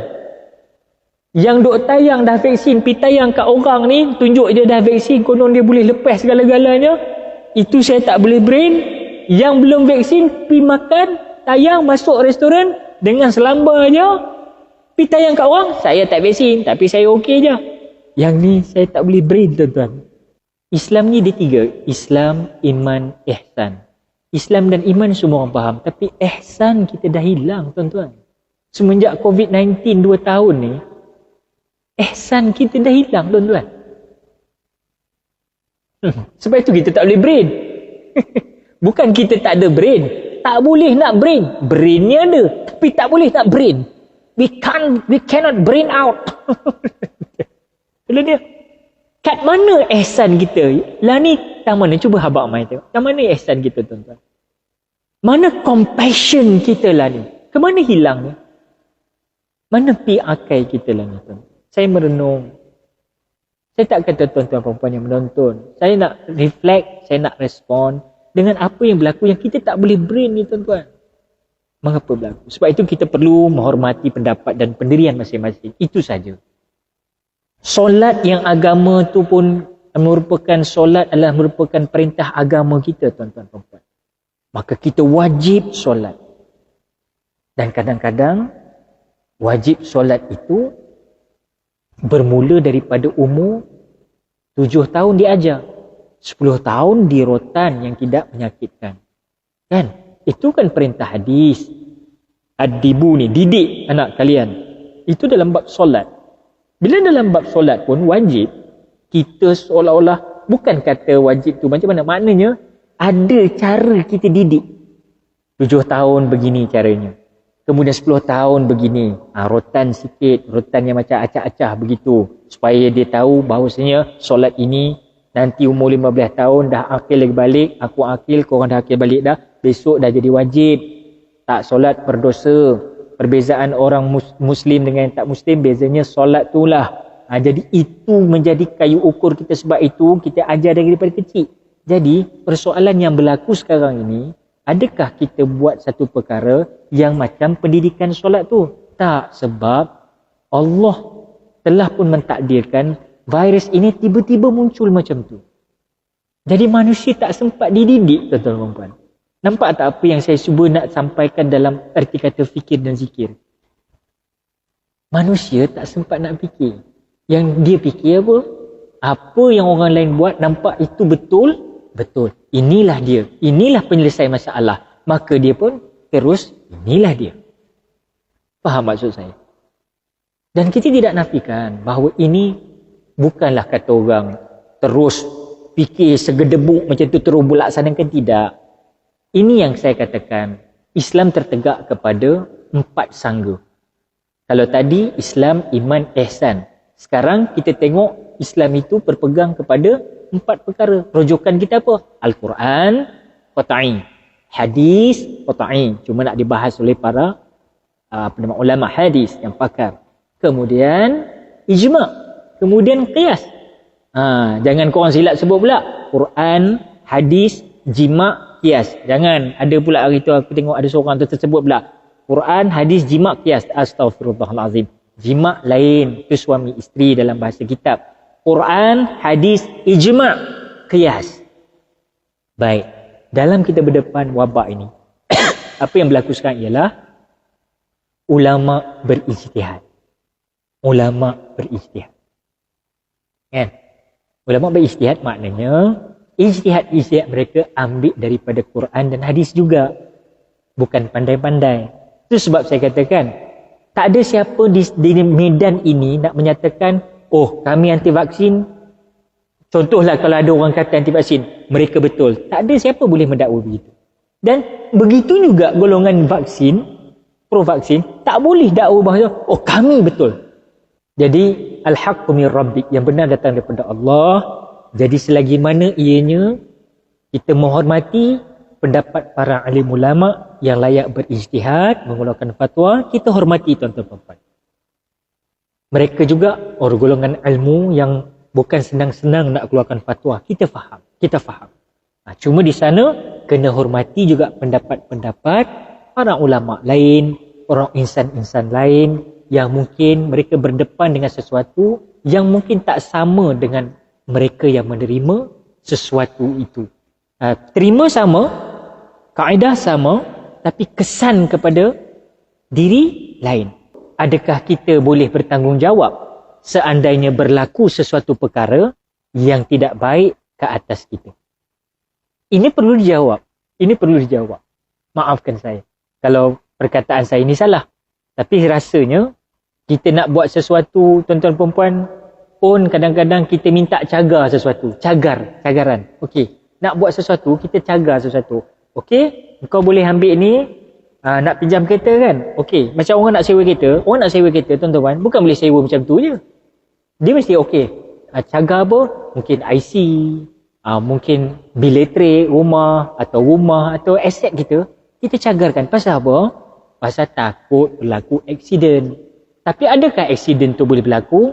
Dalam rahsia Allah semata-mata. Sebab itu kita minta semua. Yang dah vaksin, kita minta kepada Allah lindung. Yang belum vaksin pun kita minta perlindungan daripada Allah. Mungkin yang belum vaksin ada hujah mereka. Mereka takut mungkin ada perkara-perkara sebagaimana yang kita terima daripada berita-berita yang sahih yang menyatakan bahawa ada kesan sampingan kepada tubuh badan seseorang itu yang kadang-kadang tak mampu. Dan akhirnya ini hujah. Ini bukan merupakan auta tapi fakta. Kena pandanglah. Takkan kita nak tutup sebelah mata. Ini melibatkan nyawa. Ini melibatkan keturunan. Ini juga dituntut difikir dalam agama. Tapi of course lah orang kata, habis Ustaz, kalau kita nak suruh vaksin tu suruh orang jaga keturunan, jaga nyawa. Betul. Bagi yang boleh menerima, sah, tak ada masalah apa pun. Tapi ada kes di sana. Sebab itu isu ini timbul. Tak sudah-sudah habis. Sebab perkara ini tidak dijawab dengan baik. Saya yakin tuan-tuan, kalau semuanya menjalankan amanah masing-masing dengan baik, semuanya tidak ada perkara-perkara yang samar-samar. Anda rasa tuan-tuan puan, 4 jab pun tak apa kan? 4 jab pun tak apa, lebih jab pun tak apa. Pasal dia yakin. Masalahnya mereka tak yakin. Bagaimana cara meyakini mereka? Itu saja. Dan yang selebihnya, hati ini milik Allah. Allah memberikan dorongan kepada seseorang itu ilham. Dia boleh meyakinkan, dia boleh tidak meyakinkan. Boleh juga dikatakan talbisul iblis, bisikan-bisikan dan sebagainya. Boleh dikatakan begitu. Tetapi nak katakan adakah benar itu bisikan setelah melihat kematian demi kematian juga yang ada berlaku disebabkan perkara tersebut, dia juga seriau. Benda ni tolong buka, lapangkan dada, no offense, agree to disagree, fikir dan zikir tuan-tuan. Itu maksud saya. Saya bukan teruju pada siapa tak. Wallahi. Tuan-tuan, apapun, marilah. Dalam bab ni kita letakkanlah apapun kita diajar dalam Islam. Jangan hulu, jangan melampau dalam memperbuat apa-apa tindakan. Kalau dalam ibadah, Nabi larang kita untuk jangan hulu. Jangan ekstrim. Sebab saya fikir di zaman teknologi abad sekarang ini, 2021, manusia kini lebih cerdik untuk menilai sesuatu. Manusia tidaklah boleh hanya mengikut, tapi mereka terkadang mengapa tak nak mengikut? Mungkin disebabkan penilaian yang telah dibuat oleh akal fikir mereka di atas pengkajian mereka. Tolak ceritalah yang dengar-dengar ni tuan, yang dengar kita tak mau. Tapi yang ada asas dan fakta, itu yang saya sebut, yang saya maksudkan. Mereka yang duduk di atas fakta dan hujah yang benar, dan mereka fatabayanu, iaitu tabayun, mereka selidik. Golongan ini tidak boleh diketepikan tuan-tuan. Kerana mereka punya hak untuk dibawa supaya dimuzakarahkan dengan baik, supaya terdapat suatu kaedah muzakarah yang harmoni dan dapat satu keputusan solution yang terbaik untuk kesemua pihak. Supaya kita dapat hidup dalam suasana endemik ini, tetapi tidak berlaku pemisahan yang sebagaimana, saya tak tahulah, mungkin sonok sangat ke golongan yang nak berpisah-pisah ni. Saya tak tahulah tuan-tuan perempuan, kan?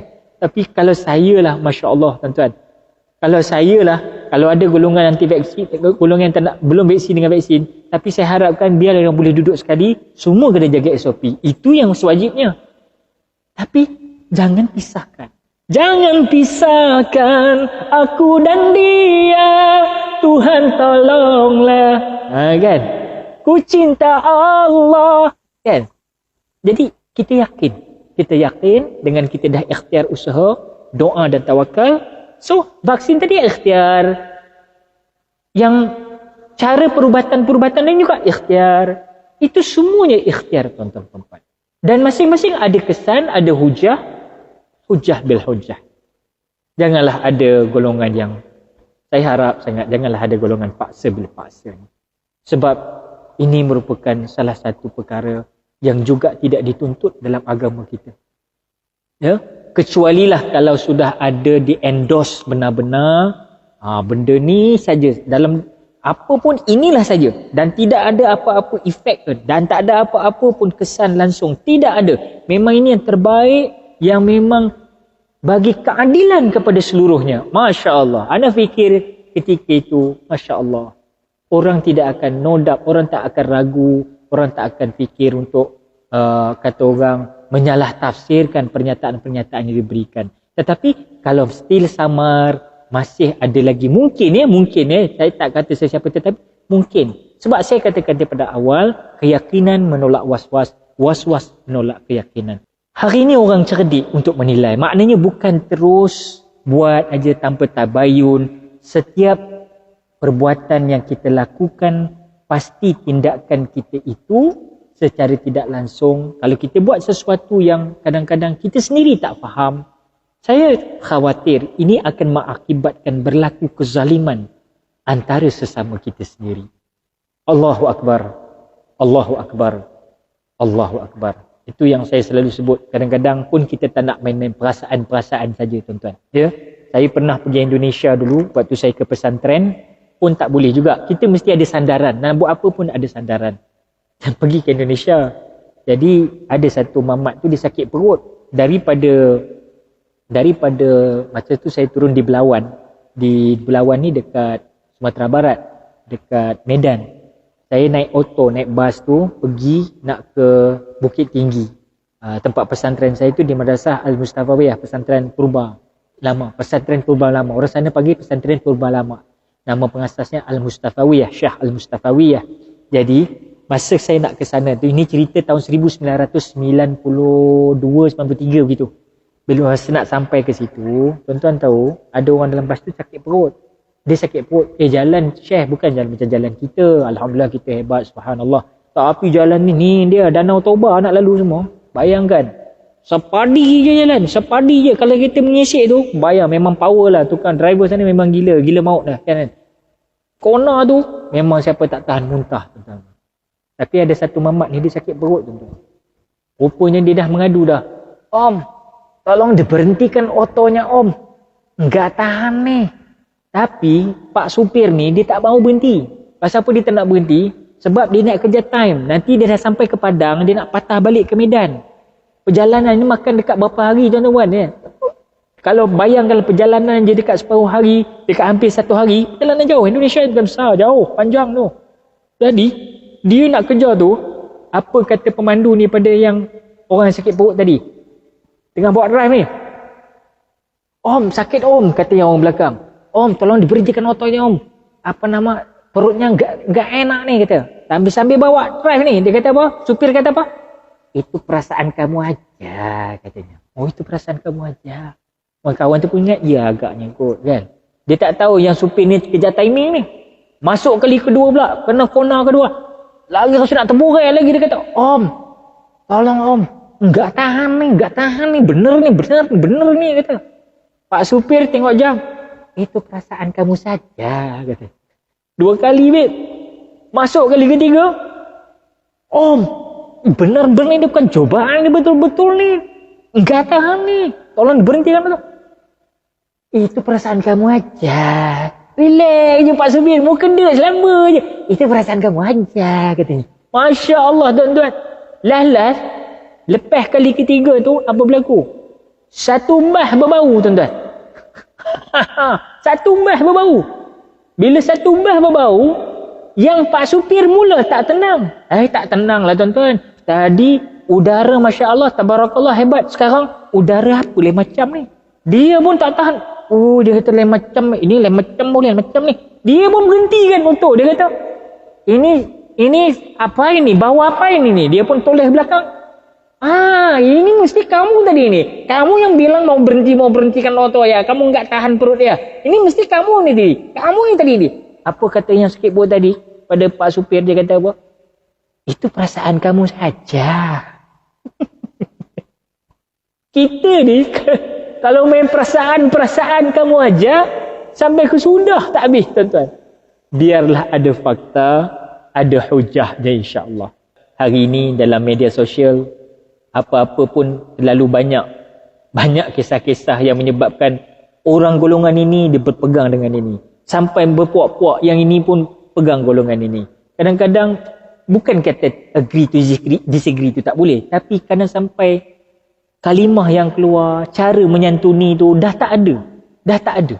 Jadi kita harap balik dengan suasana kita sekarang ni muslimin muslimat rahimakumullah.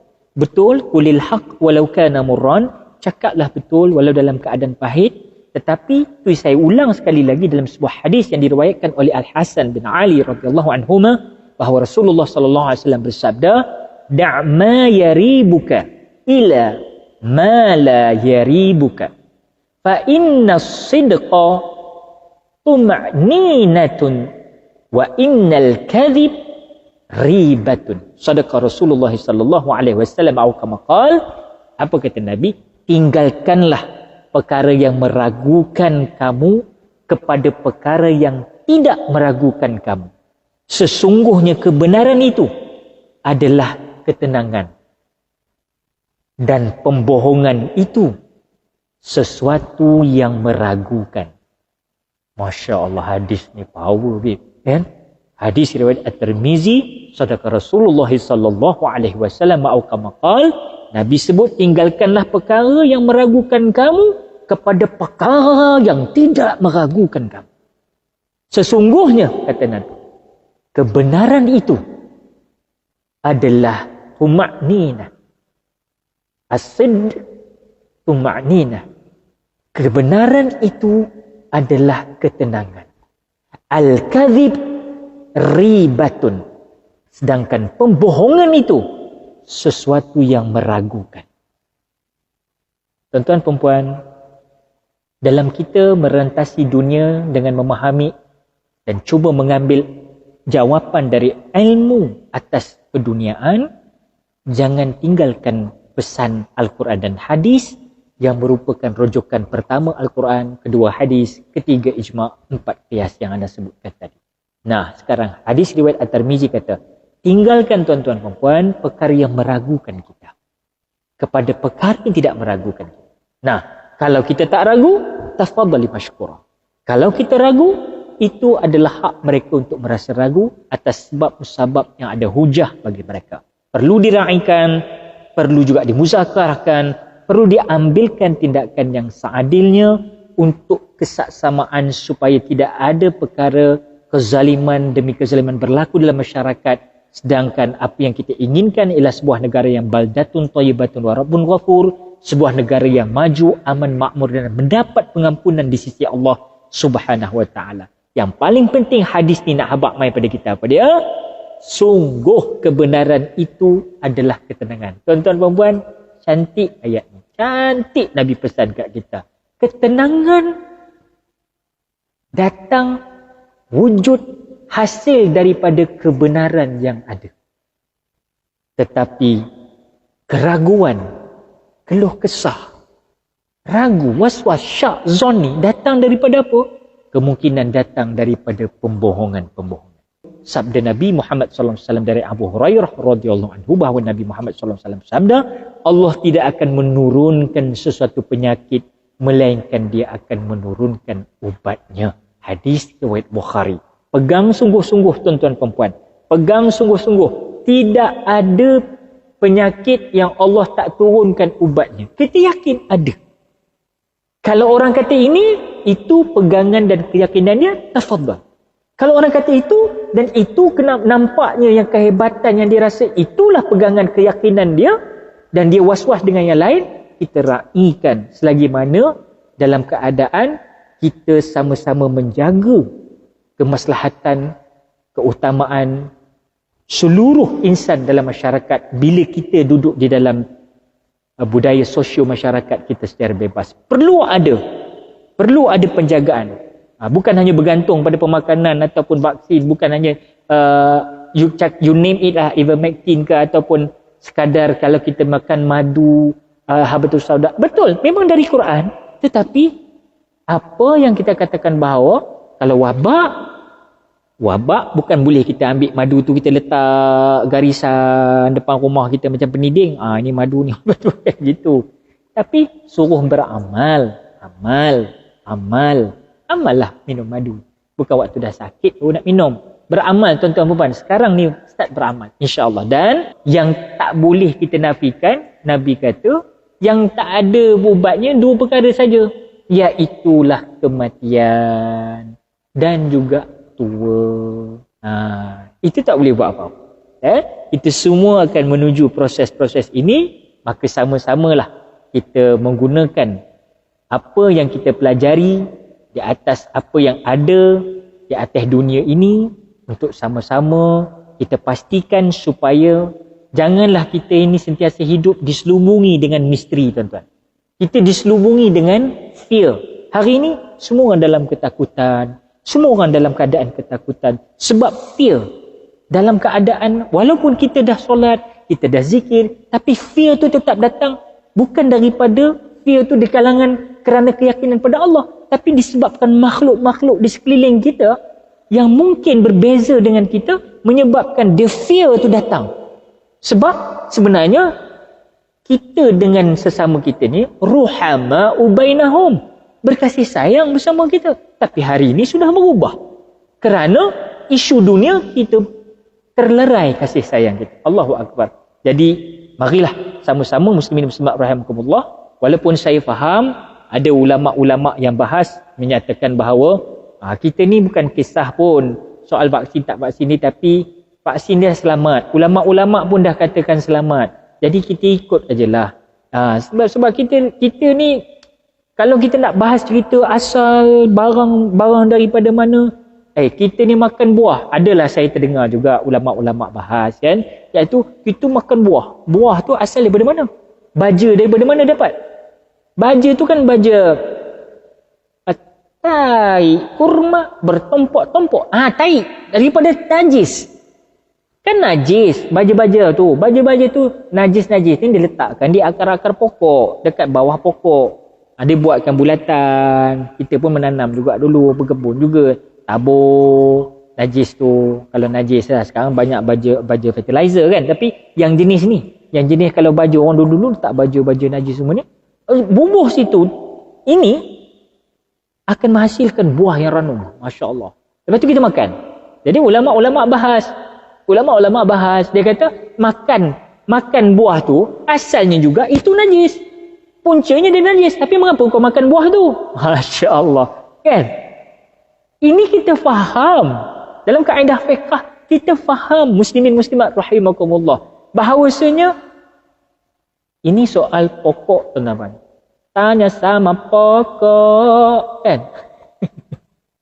Pokok ni, itu pokok. Tapi pokok yang kita nak cakap ni ialah insan, manusia. Orang Islam pula yang terjunjung perintah. Ada zimmah yang perlu ditanggungnya. Daripada hukum hakam. Bukan main bedal saja. Sebab itu kita kena berhati-hati, muslim dan Allah. Saya bukan nak saya rasa bahawa kalau orang nak katakan mungkin dia tak nak ambil vaksin tu mungkin kerana asal usul, kita dah katakan majlis fatwa memutuskan begitu. Baik, kita hormati. Tapi fasa yang lain pula kita perlu melihat. Mungkin ada sebab-sebab yang selain daripada itu yang mengapa mereka tidak mahu memasukkan ke dalam tubuh, yang perlu kita santuni dan kita depani dengan wajah yang ceria, dengan tenang. Bukan macam sekarang ni kita tengok, Allah, takut tuan-tuan. The fear tu datang macam seolah-olah macam najis lah kita tengok, na'udzubillah min zalik. Sampai tahap tu ke kita menilai seseorang yang masih belum lagi nak menerima vaksin ini? Janganlah sampai begitu. Agama tidak menyarankan begitu. Kan tiada kasta-kasta. Rasulullah SAW datang bawa rahmat ke seluruh alam, tuan-tuan. Kita diberi akal, maka kita juga sudah pasti akal ini ada pertembungan. Jadi biarlah ada keterbukaan muzakarah secara telus dan ilmiah, supaya ada fakta-fakta yang mungkin mereka-mereka yang masih ketidakyakinan mereka kuat, was-was mereka kuat, mungkin akhirnya bertukar kepada yakin dan menolak was-was. Akhirnya tak ada masalah yang timbul. Tak ada golongan, dia katakan, ada pula nak tulis anti-vax, ada golongan pro-vax. Tak ada, semua orang nak sihat, tuan-tuan. Habak mainlah siapa, semua orang nak sihat, tuan-tuan. Kan? Tak ada siapa yang bodoh di luar tu, yang menonton malam ni beribu ni, yang kata, tak kisahlah aku nak kena-kena. Tak ada, tuan-tuan. Memang tak ada. Jadi, kita perhaluskan. Kita fikir dan zikir, semua kena berlapang dada untuk hujah bil hujah. Please, no paksaan, please. Janganlah ada satu paksaan. Tukarkanlah ia kepada penyantunan, dan kalau boleh, mungkin sedikit sebanyak kalau kita dapat depani perkara-perkara ini, saya rasa dalam saat rakyat ataupun masyarakat insan sedang bertarung memperjuangkan kehidupan kita dalam fasa seterusnya ini, mungkin ada mereka yang sedang sakit, dan kita tahu bahawa memang ramai tertekan, yang membunuh diri pun ada. Kita tidak nampak nafikan, dan janganlah kita dengan suasana-suasana kita begini menambahkan lagi suasana-suasana yang membimbangkan kita, sesama kita sendiri, yang tidak dapat keluar akhirnya daripada kemelut ini dengan baik. Jadi biarlah ada satu perkara yang kita dapat satu jawapan yang konkret untuk kita berdepan dengan sesuatu perkara yang kita nak bawa masuk ke dalam sebagai kaedah perubatan ataupun sebagai kaedah healing, penyembuhan bagi diri kita. Masing-masing ada hujah. Perasan tak kita? Ini benda yang kita kena fikir dan zikir. Perasan tak kita, tuan-tuan perempuan? Hari ini ramai boleh senang dapat kurma ajwah. Semua boleh dapat kurma apa? Mariami. Boleh dapat kurma kurma yang besar tu dipanggil apa? Kurma majul. Semua boleh dapat. Dan kalau sebut ajwah, kalau kita pasal sunnah Nabi SAW, kalau kita sebut nak aja kurma najwah, bukan kata najwah yang bulat kecil tu, yang besar sikit, sedang-sedang pun ada, yang VVIP pun ada. Saya hari tu bila anak saya kena tu, terus beli VVIP. Tak kisahlah kita korban lah kan, janji sihat kan. Yang paling penting dia istiqamah. Mungkin sebelum dia tak istiqamah, dia beristiqamah, beli makan. Dan saya nak bagi tahu, mengapa pergi ke tamar pula Ustaz? Bukan apa. Kita masih boleh menikmati tamar ajwa ni, ya, tamar Nabi ni, daripada Al-Haramain, daripada Mekah, Madinah. Boleh bawa main ke Malaysia contoh. Tapi perasan tak tuan-tuan? Semenjak COVID melanda dunia, rupa-rupanya hampir 2 tahun kita susah nak jumpa air zam-zam. Kau mau perasan tak? Perasan tak? Perasan kan? Orang sibuk madu, habatus sauda, tapi orang lupa air zam-zam, yang merupakan air yang disaksikan oleh para saintis dan para pengkaji yang menyatakan Zamzam, air zam-zam ini air yang terbaik molekulnya, zatnya. Tak ada siapa yang boleh tandingi. Air atas dunia terbaik, air zam-zam. Allahu Akbar. Ini Allah bagi, Allah turunkan untuk kita umat Islam, khusus bagi para hujjaj. Para hujjaj yang labbaik Allahumma labbaik, labbaik la syarika lak labbaik, innal hamda wan ni'mata lak wal mulk la syarika lak. Lepas tu kita dengar pula Allahu Akbar,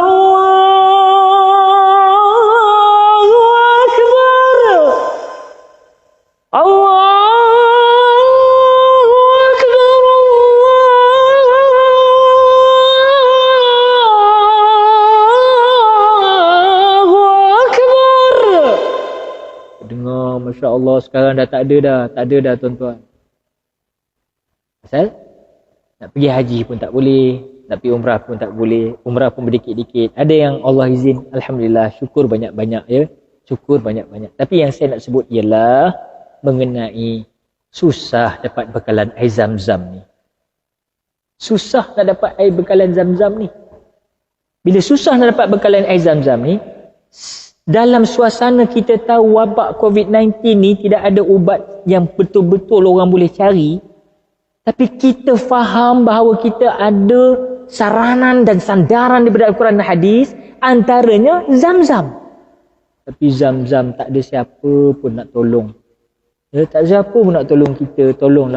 Tolonglah bawakan zam-zam. Siapa-siapa yang bawa autoriti malam ni dengar tuan-tuan perempuan, tolong kepada siapa-siapa yang ada link, ada kabel dari Saudi, boleh jamin. Sebab zam-zam ni bukan boleh bawa-bawa macam tu je, apa air mineral yang kita beli dekat 7-Eleven tu. Bukan tuan-tuan. Ini air zam-zam ni dikawal oleh pihak Saudi Arabia lah. Masya Allah.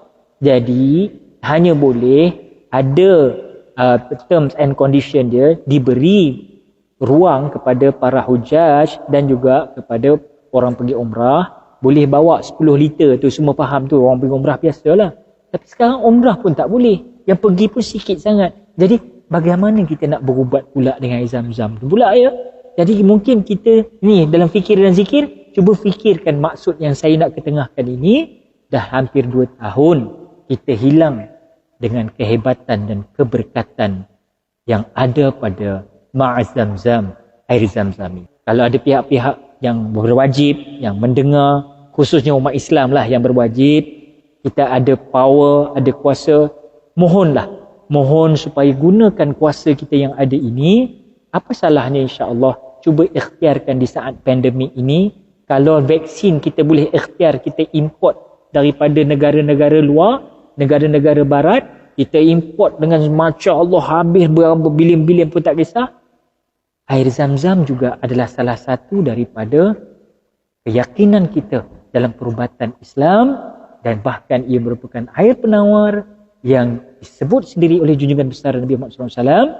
Tak kisahlah kalau kita nak vaksin tu kita ikhtiar itu juga. Tapi jangan lupa ikhtiar yang ni. Itu maksud saya. Jangan salah tafsir. Jadi ambillah, mintalah kepada golongan yang berwajib yang mampu untuk bawa. Setidak-tidaknya kita boleh bagi 2 dos vaksin sekarang ni kepada setiap insan di Malaysia.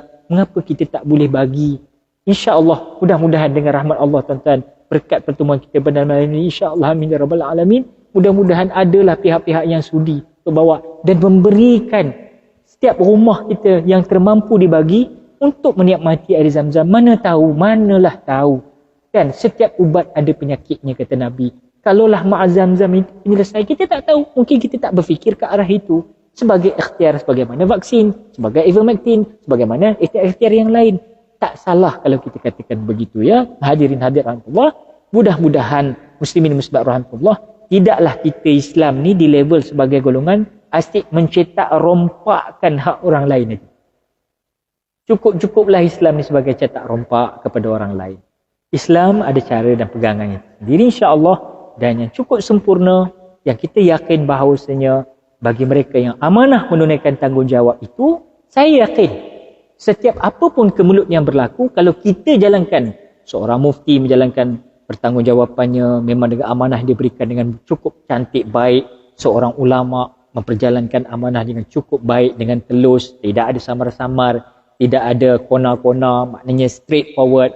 Hak katakan hak, batil katakan batil, yang perlu dimuzakarahkan bawalah ke dalam muzakarah dengan baik. Apa masalahnya? Boleh dibincang dengan keadaan yang harmoni. Semua ini golongan-golongan ini dengan kedoktorannya mengeluarkan risalah-risalah fakta-fakta yang tepat dengan angka abjad yang tepat, kemudian dengan pihak-pihak berwajibnya yang serius dalam keadaan bukan hanya memikirkan perkara-perkara diri tetapi lebih kepada mendahulukan masyarakat, yang masyarakat mengangkat kita sebagai pemimpin. InsyaAllah tuan-tuan buat, saya yakin dengan ketulusan atas amanah kita semua ini, saya yakin tuan muslim sebab rahmatullah, saya yakin perkara ini tidak akan ada pertembungan lagi antara keraguan-keraguan dengan keyakinan, sebab semua yang telah dibentangkan secara jujur dan ikhlas. Mudah-mudahan muslim sebab rahmatullah pertemuan kita dirahmati Allah. Saya memohon ampun dan maaf zahir dan batin di atas ketelanjuran, mungkin silap tutur kata saya di atas lintasan-lintasan, di atas perjalanan titian-titian yang sedang saya lalui sampailah ke waktu terakhir ini saya nak tutup ini. Saya mohon ampun dan maaf kerana yang baik itu sudah tentu datang daripada Tuhan punya dunia. Salah dan silap memanglah kita sebagai bukan qadim tetapi kita makhluk yang memang melakukan kesilapan demi kesilapan. Tapi kesilapan itu untuk kita pelajari dan jadikan iktibar untuk kita memandu kehidupan kita di kehadapan dengan lebih baik dan untuk menjadi penyuluh bagi golongan-golongan yang mengikuti kita di belakang. InsyaAllah. Amin ya rabbal alamin. Terima kasih semua. Terima kasih yang datang dari utara buat sejahtera, dari timur buat makmur, dari barat buat berkat, dari selatan terus buat teman-teman. Terima kasih kerana sama-sama sudi untuk menonton dan berkongsi rasa ini. Mudah-mudahan Allah berkati pertemuan kita pada malam ini. Wallahu ta'ala alam. Aqulu qali hadha wa astaghfirullahal azim li wa lakum wa li sa'iril muslimina wal muslimat wal mu'minina wal mu'minat fastaghfiruh innallaha wal ghafurur rahim. Assalamualaikum warahmatullahi wabarakatuh. Wallahu ta'ala.